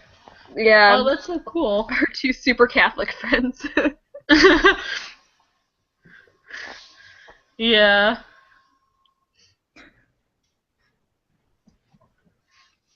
Okay. Were you anything, or did you just kind of sit there and name people? Me? I think you guys decided I was Dumbledore. Yeah! That sounds right. The chat is, by the way, the chat is completely, like, frozen for me and I can't see anything anymore. So, oh, there it goes. Now it's doing stuff again. Emma apologizes for the reason she's not in the chat. She says school's being a jerk. I understand that. Yeah. And Shelby says that all of our books sound great. Yay! Yay, that's good. Yay from Shelby. It always makes me really happy when people are like, this does not sound like it's terrible. Like, I had to do it. Oh my gosh, my nose.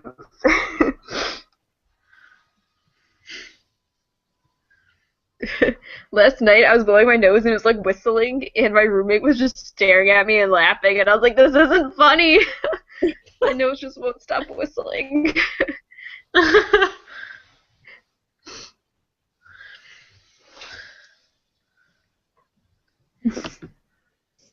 So, speaking of books, though, where are you guys like at and what you're doing with your books right now? Like, Kira, have you finished the first draft of Sammy? No, Or I'm are you still working on it? probably a little over halfway through writing it.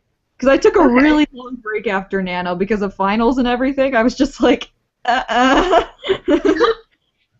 fine. I'm a puppy who lived right now. I am currently rewriting my entire book. Because the first draft was just painful, and I'm like, I don't know where I am. I'm like, I finished the first part, which is the worst part, and now I'm on like chapter 17 of 25, so Okay. it's pretty good. You're like halfway done? Yeah. Okay. Yeah, pretty decently. Kira, you're like gonna give me nightmares tonight. Oh my god, why do you get so much joy out of this? Because it's so great!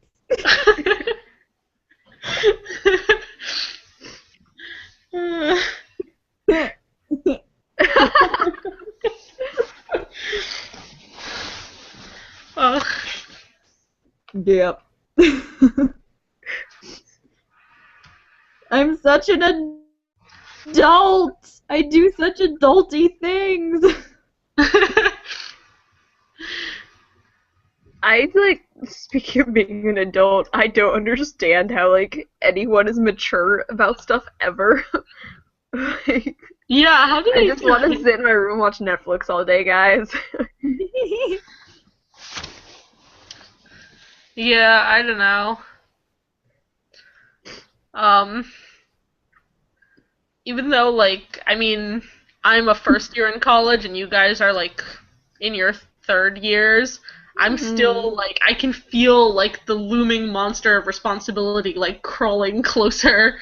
Like, I'm gonna have to do math again. Ugh. I feel like it's like this existential crisis that just builds from the time you graduate from high school. Or even, like, I guess it started, like, junior year of high school for me, where I was like, I'm going to graduate high school soon, and then I have to go to college, and that's different. It's, like, it just builds and builds, and, like, I'm terrified for what's going to happen after I graduate from college. Like, is it going to keep getting worse? Like, just, like, being nervous about what I'm going to do next. Don't There's have to be, like, job things, and money handling, and numbers, so many numbers, and paperwork that I won't even know what to do with. Like taxes, like part of the reason I'm home was because I have to like figure out how to do my business tax return stuff for Chapter 1 events, and like meanwhile, like luckily right now my parents are still helping me with my income taxes, but like I do not know how I'm gonna handle income taxes on my own. Like, how is that? How do you understand how to do government things? They should. They really need to have a class on this because nobody ever told me. Nobody's ever telling you what to do, and then all the adults know it. Yeah, because they used to have classes that taught you stuff. Like, we used to have an economics class in my high school, and then they got rid of it because it was like the slacker math class, and instead they taught us how to crack credit card numbers and forge them and stuff instead. Oh yeah, I remember. my ghetto math class. Which was absolutely amazing. They also taught us how to do like cipher wheels and stuff. So it was a great class. But they gave us that instead of teaching us how to pay taxes, because paying taxes was too simple apparently. But like I don't understand this stuff. I need to understand this stuff. I don't know how to balance a checkbook, guys. Like. I mean, I keep overdrawing my debit card, so you know. Yeah. I feel like at this point, like I had to get a credit card when I went to Europe, so I just like use my credit card for everything now, and my parents pay for it, and I don't have to worry about it. But it's like I'm lucky because like if I reach the limit, then they just tell me like, oh, your credit card has been declined, like then like pay with cash instead. But like debit cards, they just let you go over, and then they hit you with all of the fees afterward, like. I'm gonna be like, it's gonna be such a terrible moment when I have to pay for my own food instead of using a meal plan, because I'm gonna try to get something expensive and I won't be able to afford it. Like, I got like a thing of cheese that was like $6. That should not have been $6. I'm not gonna get fancy cheese when I graduate, and I'm gonna try to. Yeah, like I get almost all my food from this grocery store that's like just down the street from my apartment, and it's super expensive because like you're paying for convenience and also everything's like organic, vegan and stuff there. Yeah. So like I'm eating so healthy right now, guys, but it's also like super expensive, and I'm used to it now, so I can't like eat normal food anymore because like it's like I'm so used to like the fancy stuff, my stomach can't handle normal food. It's like this is a problem. I'm gonna be so poor when I graduate from college. I'm gonna be like eating like the really terrible like spaghetti and stuff afterward. Like right now, like yesterday for lunch, I had couscous with like 2 different kinds of bell peppers and kale and soy sauce and like a couple different seasonings. Like this was the lunch I made myself. Like that's not gonna be a thing after I graduate when I have to start paying for myself. Because I microwave all my food. So that's what Honestly, I think I cook mostly because the stove is easier to reach than the microwave in my apartment. So it's a different form of laziness there. I just get things that don't require any heating because I'm not patient. Just Cereal?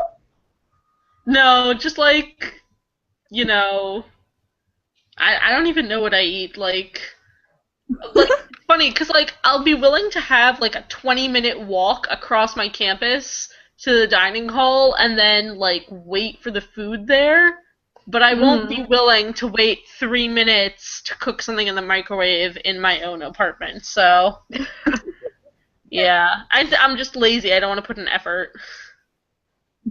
But yeah, then when I'm an adult, I'm gonna have to do my own cooking. I mean, I feel like it's another thing though. It depends so much on like your lifestyle and stuff. Like this semester, like so I don't have a meal plan anymore this semester. It's the first semester I haven't had one, and what I've been doing instead is I should probably stop doing this because it's getting really expensive. But I've been really like I keep forgetting to pack a lunch, so I keep going to like restaurants on campus. And so, like, I'm not cooking for myself half the time anymore. I'm, like, just going to Jimmy John's or Panera or something. And, like, because, like, I don't have time to, like, make food halfway through the day and I forget to pack it in the morning. So I'm hoping someday I'll have enough money myself that I can afford to do that. Panera every day. That would be so great. It's so bad for you, though. I started counting calories yesterday just to, like, just see. And a large Panera macaroni and cheese. Guys, wait for it. 980 calories. The first mistake of Panera is to look at the calories. Don't do it. I mean, in my defense, yesterday I burned 300 calories on the treadmill because I was doing my homework on the treadmill, and it was like my workout's done, but I'm still doing this reading. I guess I'll keep walking. But yeah, it's terrifying. Even like I had a Jimmy John's number 6 like vegetarian 8-inch sub sandwich for lunch today, and that's like 600 something calories. Like, food has a lot of calories, guys. Yeah. Talk about calories, Carrie. Just all of a sudden you see this pirate face. No. Arg, calories. Alright, I'll be right back. My nose is like getting ridiculous right now. I need to go blow it. Okay, have fun. Let's see if Twitter has oh, I think somebody's knocking on the door, so I'm gonna leave you completely alone, Kira. Let me just check. I can Hang on a second. I've been sitting down so long. Look at all the things I can put on my face. Hi, thank you. Ooh, sound effects.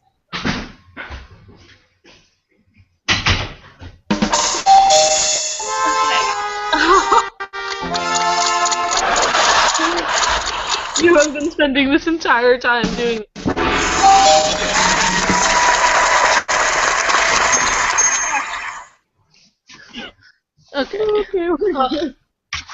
I had to let in one of my apartment mates who lives in the other room, so. Exciting. Okay, I'm back. Emma would like to note that she shares your love of expensive cheeses, Ariel. Yeah, I see it. Yes. Cheese is just so good. And I also got an expensive jam. I spent like $14 on cheese and jam. Why? Oh, Deal, this right? conversation's making me so hungry right now. I haven't had dinner yet. Yeah, me Yeah, neither. I went and I bought like a muffin at 5. I had a Had mini for dinner. cheeseburger. Ah, I don't know where I'm on screen. This camera's there. Mini cheeseburger. Okay. Panera! That's what Emma just said. I think, like, what basically, if anyone ever asks, what is Chapter 1Con, it's basically just us freaking out about Panera constantly. Oh, Panera is our entire lives. Yeah. Like, Panera is the true mascot of the Chapter 1 Writers Conference. You're gonna put the The bread whole lady reason we instead do of this the conference tomato. is we have the whole reason we do the conference is to have the excuse to go to Panera together, basically. That's true. Ugh, like one of the highlights of the conference this past summer was eating Panera bread. I was like, yes, finally I get to stop talking to these people and eat instead. No, I'm kidding. It was really sad though. Kira and I got our food, then we had to go do that podcast. So like, Oh the yeah, macaroni and that was cheese went terrible. cold. And then we took that lovely picture of us with bread in our mouths. Oh yeah. And Maddie just Every time I knew go that it to was your Panera. Anyway, this has a lot to do with diversity, clearly. This is food diversity.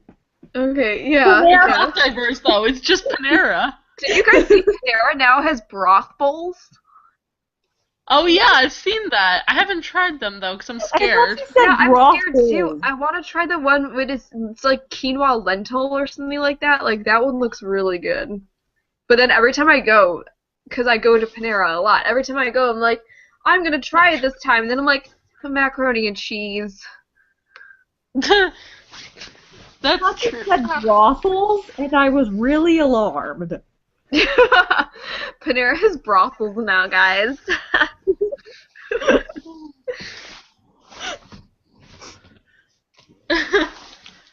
Yeah, every time I go to Panera, I'm like, what should I order this time? Exact same thing I order every time. Oh, but I did, however, I did change it up. I was at Panera on Tuesday, and I changed it up this time. I got, with my large macaroni and cheese, my 980-calorie macaroni and cheese and baguette, I also got, it's like called the Green Power Smoothie or something like that. Because I was like debating between a couple different places to go for lunch, and I was like, wherever I go, I need to get vegetables. And the Green Power Smoothie has spinach in it.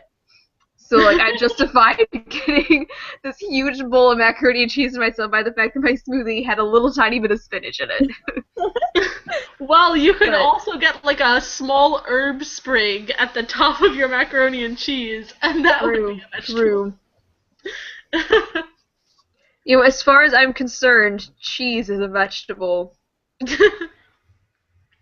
Well, since pizza has tomatoes in it, and tomatoes are like a fruit, but a fruit's kind of a vegetable. Pizza has cheese on it. I don't know where I'm going with this. I mean, according to the government, tomatoes are vegetables because they needed to have it as a vegetable in order to justify having pizza on the free lunch thing. So, scientists say fruit, government says vegetables. I'm going to side with the government on this one. I think tomatoes are totally vegetables. Yeah, and if tomato's a vegetable, pizza's a vegetable, which means cheese is healthy. Yes. Also, though, I did that thing where it's like figure out how much of different food groups you're supposed to eat using like myplate.gov or something like that. And it said I was supposed to be eating like 2 cups of cheese a day or something like that, like dairy products. I'm like, heck yeah, I'm gonna eat that much. Like, that's all I eat, guys. Speaking of tomatoes, it still says on my like reminder thing that looks like a island like landscape behind me. It still says remind Julia of tomato because I needed to remind Julia to send me a tomato stress ball. And then the thing that happened was the reason I needed a tomato stress ball was because my first one deflated. Kira, what are you doing? I'm telling the tragic tale of how both my tomatoes deflated and broke.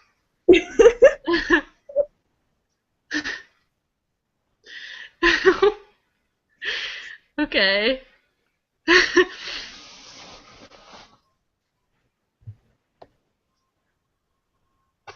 Let's see what is going on Twitter.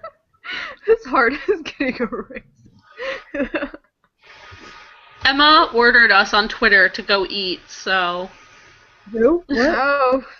Oh, Emma. Looks like we need to go eat. Oh no. I guess, if you insist.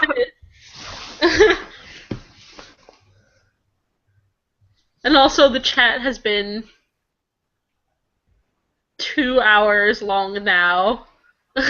Good work. We've done well. Do we have any viewers, or have we frightened everyone off? We have 2. I think one is Emma and either John or Aisha. I think Aisha was the 3rd one, but her internet keeps, like, blinking on and off. Mm-hmm. I feel like probably John just has this, like, casually on in the background while he's doing something more interesting. Yeah. Like, in the meanwhile, he's just, like, Skyping with, you know, J.K. Rowling or whoever his new best friend is. Yeah. Like... Whenever people, like, I can't. Like, who was it? Somebody was talking to some author, like, recently on Twitter, where, like, I knew this person who was talking to the author, and, like, they're very much, like, obviously friends, and I was like, how do you know each other? Like, I don't understand how you know authors. Like... Well, I mean, we kind of all know Amy, and it, like, that's Amy Zhang. I mean, obviously, yeah, not the other Amy that we know. But, like, it's always cool, like, when I run, when I go to a place and I see Falling Into Place, I just, like, whisper into the bookshelf, I know a famous author. Like, I know her. I was at an info session today for the University of Denver's Summer Publishing Institute, and they're talking about how they get the vice president of Green Willow Books, which is an imprint of HarperCollins, which is the imprint that Amy Zhang publishes through. Like the vice president of Green Willow does like a session on children's literature at this thing, and I was like, guys, I'm like 2 degrees of separation from this person, like.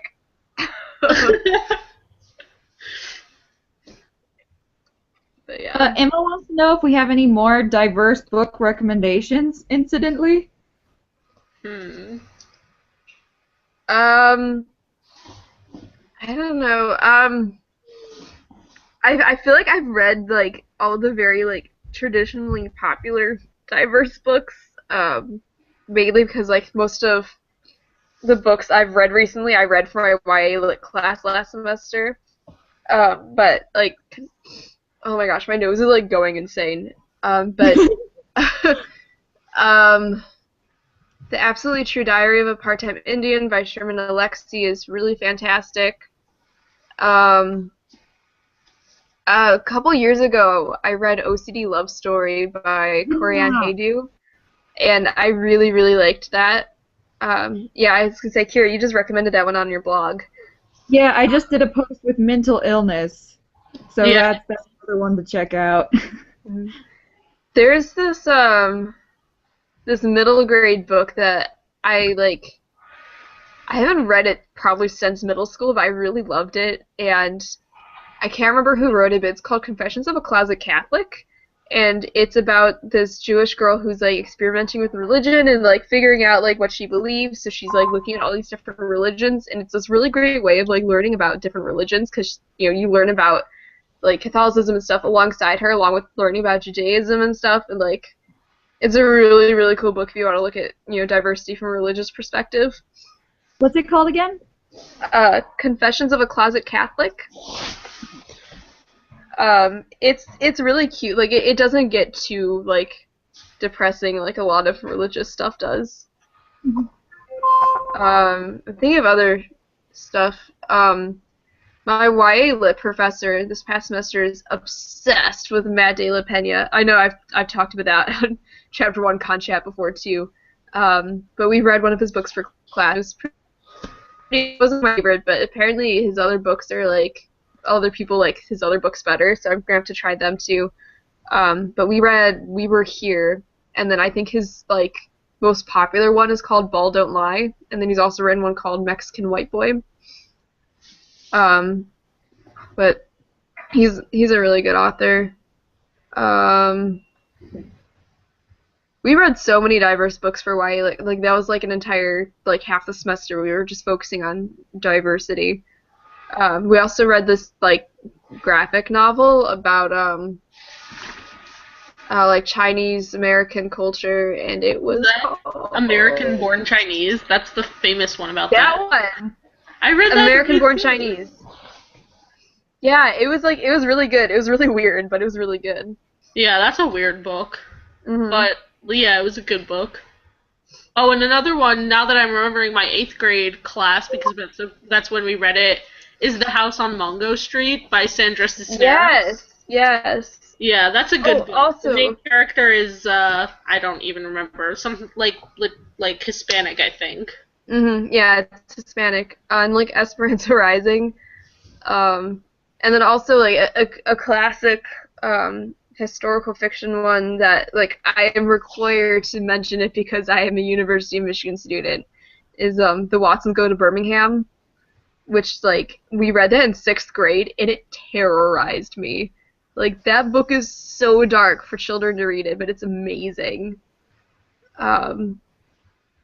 Which also like I'm glad because Selma has a scene from like at the very beginning, like backtracking. Selma the movie has a scene at the very beginning about Birmingham and what happened there, and I'm really happy that someone warned me that that was coming before I saw the movie, where someone was like, I read The Watsons Go to Birmingham at one point, so I was like prepared for that scene in Selma, and I was like, well, thank God, because he prepared me, because it's like it's just terrible what people do to other people. Like I can't even, guys.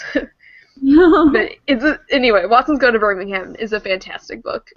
And also, like, besides, like, racial stuff, it also deals with, like, mental illness a bit, which is really neat to see.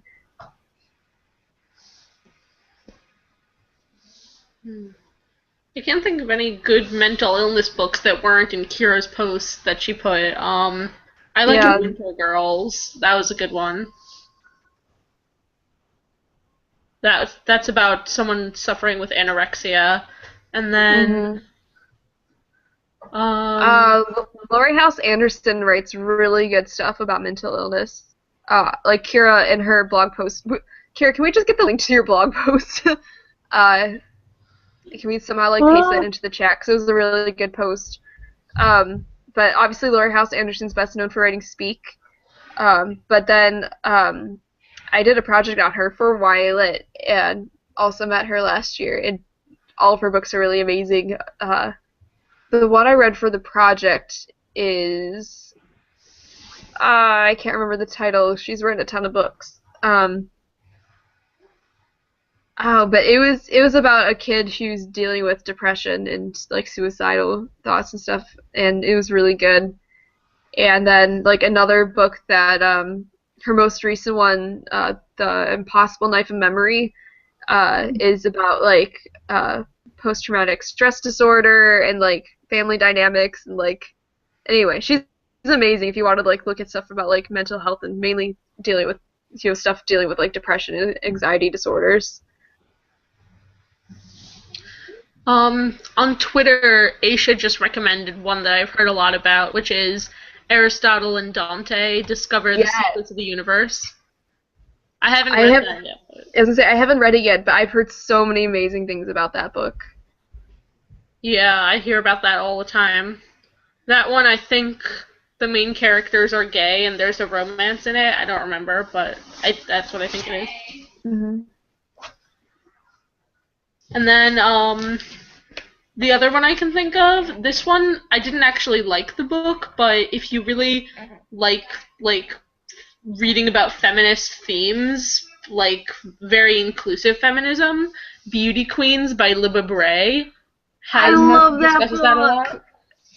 Like, I totally forgot about that book. I think I just don't like Libba Bray's style that much, because I read another one by her I didn't love too much, but that book, basically, it's a bunch of girls that entered a beauty pageant, and their plane crash lands on an island, and they all have to find out how to survive on the island, and like there's like one black contestant, one Indian one trans girl, like a lesbian, like there's a whole bunch of different characters, and they basically learn to interact with each other and talk about feminist stuff. And then a bunch of crazy stuff happens, because it's a Libba Bray book and does weird stuff.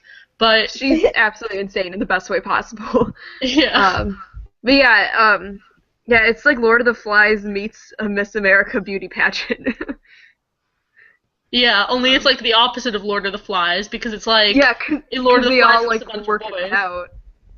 Yeah. Oh my gosh, I forgot how much I love that book. It's so good. Yeah. Yeah.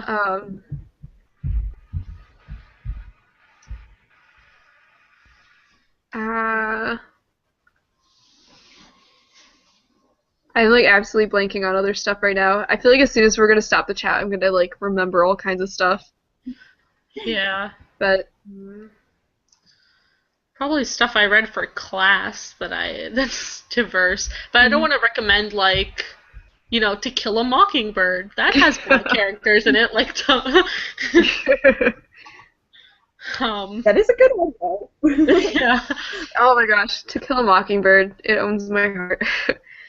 That was like the one book for honors English that year that I actually liked. Oh no, actually no. That was freshman year, wow. It was like To Kill a Mockingbird and Speak. We read both of those freshman year, and they're like the only two books I actually liked for like 2 years of English classes. You got to read Speak at high school? Yeah, it was the first book we read for honors English freshman year. That's so cool. So, yeah. Yeah, I was one of those kids who liked basically every single book we read in high school, except one book. I hated As I Lay Dying by Faulkner. I wrote an essay about why I hated it. Yeah. Yeah, I'm really terrible. I hardly ever read stuff for classes, like even literature classes. I usually will like start reading something and then give up right away because I like have other stuff I'm more interested in reading outside of school. But like To Kill a Mockingbird and Speak were both books I actually read, all the way through. But I feel like it especially got bad in AP English because it was just so much reading. Like we did like the Iliad and the Odyssey and all that, and I just did not read them at all. But since I got to college, so I've been better. No, I can't say I've been better. I was better last semester. I read absolutely everything for YA Lit because I love young adult literature, but that's the only literature class I've actually read stuff for in college so far. Oh dear. Yeah. I'm trying this semester. I'm trying to do my reading. I'm failing at it so far. We're doing Alice's Adventures in Wonderland for my fantasy literature class right now, and I fell asleep after the first chapter last night and gave up. But It's a good book, though. I enjoyed the writing style. Lewis Carroll's awesome. So hopefully I'll read that at some point. And Kira's also, here, like, what? How are you not a Kira's like, will read anything. You know what's really funny, though, guys? Like, I took the Lord of the Rings class over the summer, right, at Oxford. And my fantasy class is also reading Lord of the Rings, and I have a film class that is watching Lord of the Rings this semester. Like, I still haven't read Lord of the Rings or watched any of the movies. How can you do that? I would just feel like I would probably just like blurt it out like 2 minutes into class. Sorry guys, I'm an imposter, and then like run out of it. Well, see, the thing is, like, I feel like everyone knows I haven't done the reading, and they're just like, whatever, like, just let it slide.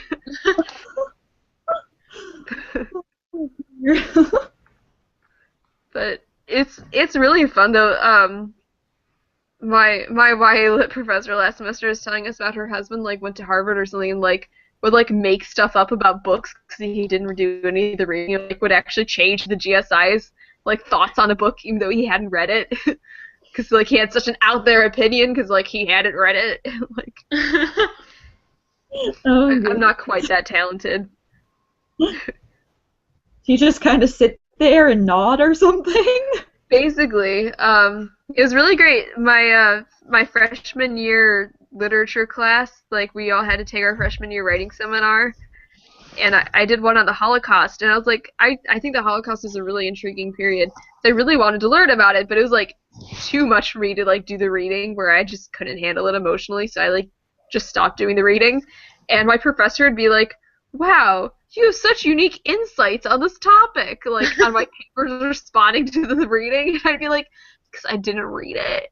But I got an A in the class, and also I slept through the class a lot, and during NaNoWriMo, I wrote through the class a lot.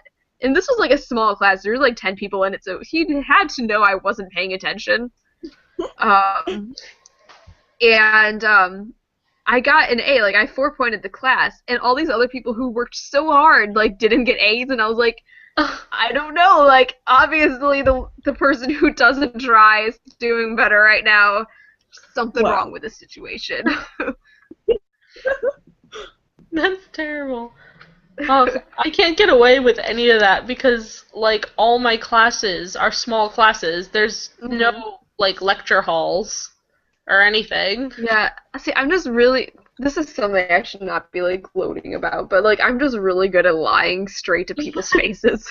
If a professor asks me if I've read something, I will say that I have read it, and then I will, like, actually, like, make up stuff about how my experience was reading it.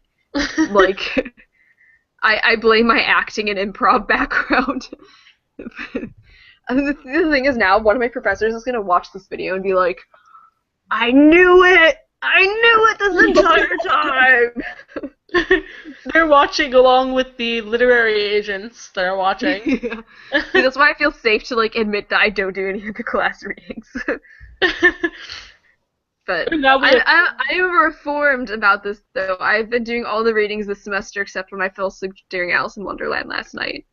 But, like, I've been reading, like, 50 or 60 pages of class reading every day since the semester began. So I am doing better. I'm doing my work. That's good. I used to do all the reading, and then I realized that when we do nonfiction reading, it's so boring.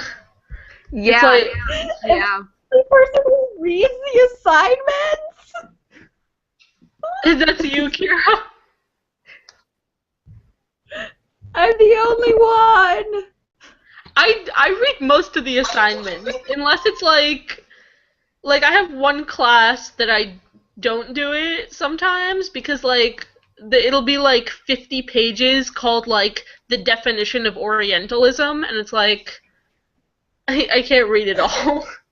And then usually, like, I go into class, and, like, I just know what the teacher wants to hear. I'll just be like, yeah, you know, the, like, comparison of cultures or something, and then she'll just be happy someone said anything. Yeah, so. yeah. That's fair enough. I still read it, though, because I'm a goody-goody, I guess. And I like reading. But you're also like Wow. so fast at reading. Like I was actually just having this conversation with someone today that like I've been trying to do all my school reading for the past couple weeks, and I like just don't have time for anything when I'm doing that. And it's not like I'm like saving all of it for the last minute or anything. Like I'm staying on top of things. I'm constantly working if I'm doing all the school reading, and like I'm just not sleeping because I don't have time to because I'm not a fast reader. Meanwhile, Kira is like the fastest reader alive, so it's easier for you to do all of the school reading. That's true. So, like, if I have to read like 10 pages in a textbook, that'll take me 2 or 3 hours to do. Oh, yeah, that's the worst. Like, when you have a textbook, like, I used to have, like, 50-page AP Euro chapters last year, Yeah. and I forced myself to read them every day. And it was terrible, because I liked history. It's just so long. Yeah, like, it's, like, at this point, I'm out of gen ed classes, like, I'm into classes that are for my major and my minor, so, like, I'm taking stuff I'm interested in. Like, I love going to lectures, like, I love listening and learning about this stuff, but, like, I guess I don't absorb a lot from, like, textbook reading, and also it just takes so long that I get really bored and start zoning out, like, yeah. Yeah, I get the sense that that's, like, I don't want to be one of those people that's like, technology is scary, but, I'm so used to reading, like, little paragraphs of text on Tumblr that it's like, oh my god, I have to read a whole page just to find out about what happened in this battle. Like, I don't want to do that. Yeah. And, like, because being, like, a film minor, most of my reading right now is, like, film theory. And, like, it's, like, just so dense, whereas, like, the person is, like, explaining stuff using examples I don't understand because, like, I'm, like, at the beginning of, like, learning about film stuff right now. Like, I don't know all these random obscure movies that they're referencing from, like, the 1940s. Like, it can be difficult to do school reading. We've gotten so far away from the topic for this chat. Yeah. Okay. So let's, just return to diversity for at least, a minute. Wait, where's Kira? Oh my gosh, we lost Kira. No! Kira, come back! Kira! Oh, Emma just tweeted something. She just remembered 2 other cool We Need Diverse Books titles. And she is about to, like, tweet what they are. Okay. Yeah, I see it. Okay. Whenever, there it goes. Oh no, that's Kira. Yeah.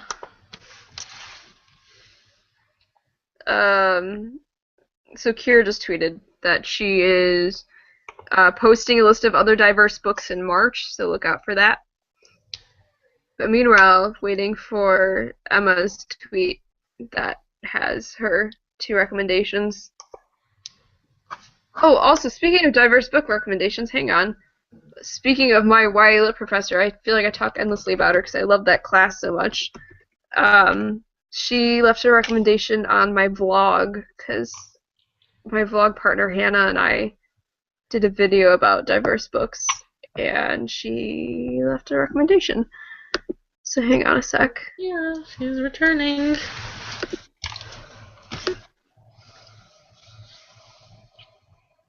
So my YA Lit professor recommended The Revolution of Evelyn Serrano by Sonia Manzano as being a diverse book that she really liked. Okay, that's good. And still waiting on Emma. Yeah. Hi, Kira. We lost you for a second there. I don't know what happened. I really don't. It just kind of was like, error! Goodbye! Oh no. Here I am. Yay! So wait, Ariel, are you back at school right now, or are you still at home? Oh no, I'm back at school. I came back, 2 days ago. Okay. When does your semester start? It started 2 days ago, yeah. because Okay, I'm so taking you, year like, long went back. classes. So like everyone else on my campus is running around registering for classes, and I'm just going to class because I have year-long ones. Okay, that's cool. Yeah. All right. Yeah, I was gonna say it'd be interesting if we're all at home.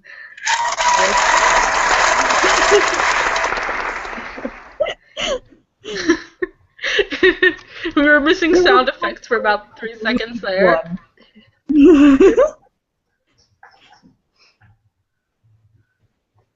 This other tweet from Emma is just not coming in. I know. Like, Emma, I've been tell us watching- your books. Can't I'm just leave us on this watching cliffhanger.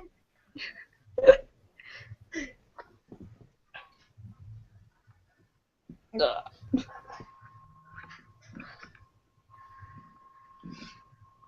Hmm. All right, You so can think of how about like just any books in general, diversity or no, that you guys have been reading lately? What have you been liking? I was reading this book that I have right next to me. It's called The Girl Who Fell Beneath Fairyland, and it's the second book in a series about Fairyland, and it's amazing.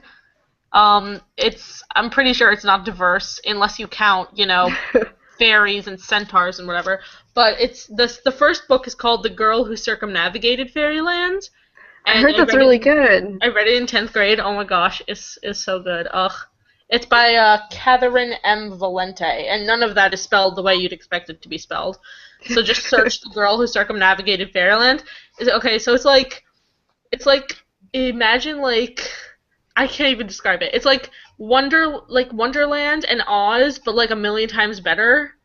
And then Ooh. like written by like in a modernist way, but not bad. And there's fantasy, and there's a dragon whose dad is a library, so he's part library, which is great. And there's like it's just Part library? yeah, it's actually not a dragon, it's a wyvern, so they call him the Wyverary, whose name is Oh my gosh. L. He knows everything about everything A through L. That's Wow. beautiful.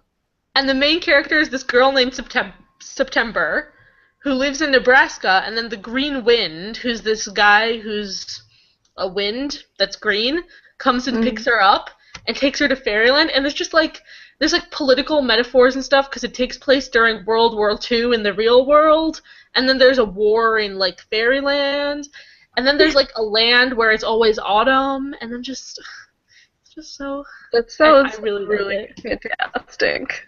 It's amazing, and yeah, it's so good. And now I'm reading the second book, and there's a third book. Yeah, it's good. Yeah, so that was my recommendation. Okay. What I'm reading lately. So, are you guys reading anything at the moment? This is my let's see if I can get it in the shot right. This is my to be read pile from the library right now. Here. So yeah. Yeah, we'll Those see. books in the background too. There's two piles. Oh my gosh. The library knows me very well. Recommendations are finally in. She recommends Project Mulberry by Linda Sue Park and Millicent Min Girl Genius by Lisa Yee. Yeah, I haven't read either of those, but Millicent Min Girl Genius is like highly recommended. Yeah, I've read that one. I haven't read the first. I'll have to check that one out. Thank you, Emma. Applause for Emma.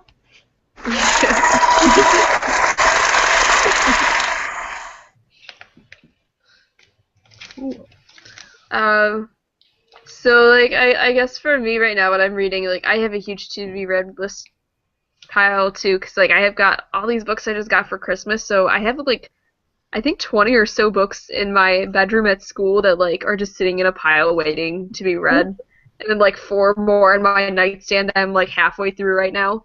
But like the book I'm most actively reading is Cuckoo's Calling by J.K. Rowling.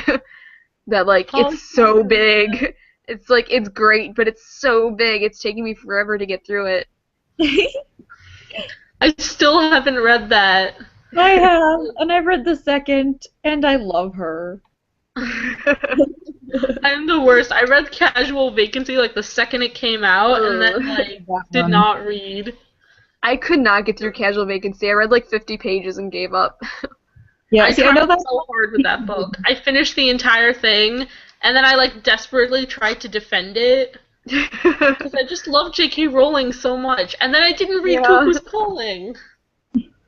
Cuckoo's Calling's really, really good. Yeah, see, I Yeah. skipped Casual Vacancy because I knew that people didn't like it, but the Cormoran Strike, that series so far has been good. How do you I say remember it's Cormoran, I think. You think I would know that. I don't. You went to her signing thing! Oh my gosh. So in choir today we were playing this game where it was like it was kind of like a never have I ever kind of thing, but it was like someone would say like something that they had done like in general terms, like like I have eaten ice cream. Then if you had done that thing, then you had to like say that you had also done that thing. And this girl goes, I met a celebrity, and like 3 of us moved, and like everyone was like, who did you meet? And I was like, J.K. Rowling. So excited. I'm gonna kill you. It's funny that like there's so many like awesome people like who I've had the opportunity to meet. Like I've had like Darren, Chris, and like all kinds of stuff. And we're like people who like awesome, like love the fact they met you. But you know what? Nobody can beat J.K. Rowling. Nobody. Oh, meeting J.K. Rowling is like there on my life goals. It's basically like since I was little, it was like do a author thing, meet J.K. Rowling. It was literally number 1 on my bucket list. So like I got to cross it out. I want it. But also though, like while we were there were all these people who were like, this is my 5th time meeting her because they're all posh and British, and I was like, are you kidding me? Like, you know what? Aren't you guys cool? Alright, my laptop battery is about to die, and I have no idea where my charger is. For all I know, it is back in Ann Arbor right now. So, I should probably get off. Yeah, I should probably go eat my fancy cheese, because the last thing I ate was a muffin at 5, so... Oh my gosh, I want dinner so bad. I haven't eaten since like 2 p.m., guys. Okay. Yeah, so, diversity is important, and, sound effects are important, yeah. And Chapter 1Con, okay, I don't know how to end this. Oh, we need a topic for next month's chat. We need one? Okay, anyway, so what's going to happen is if you want to recommend a topic for our video chats or for our every other week Twitter chats, tweet using hashtag Ch1Con, and we will take your topic ideas into consideration. Also, if you have any other questions, tweet using that hashtag Ch1Con, and we'll answer them, or you can email us questions at chapter1conference@aol.com. You can find all this information at www.chapter1conference.com, and we are going to put up a poll if you want to vote for what next month's video chat topic will be, and that will be on our website, again, www.chapter1conference.com. That is my spiel. Okay. Alright, do you want to sign off for us? Yay! Alright, bye, and we will see you next month, / whenever, online. Okay. Bye. I'm gonna click stop broadcast, so...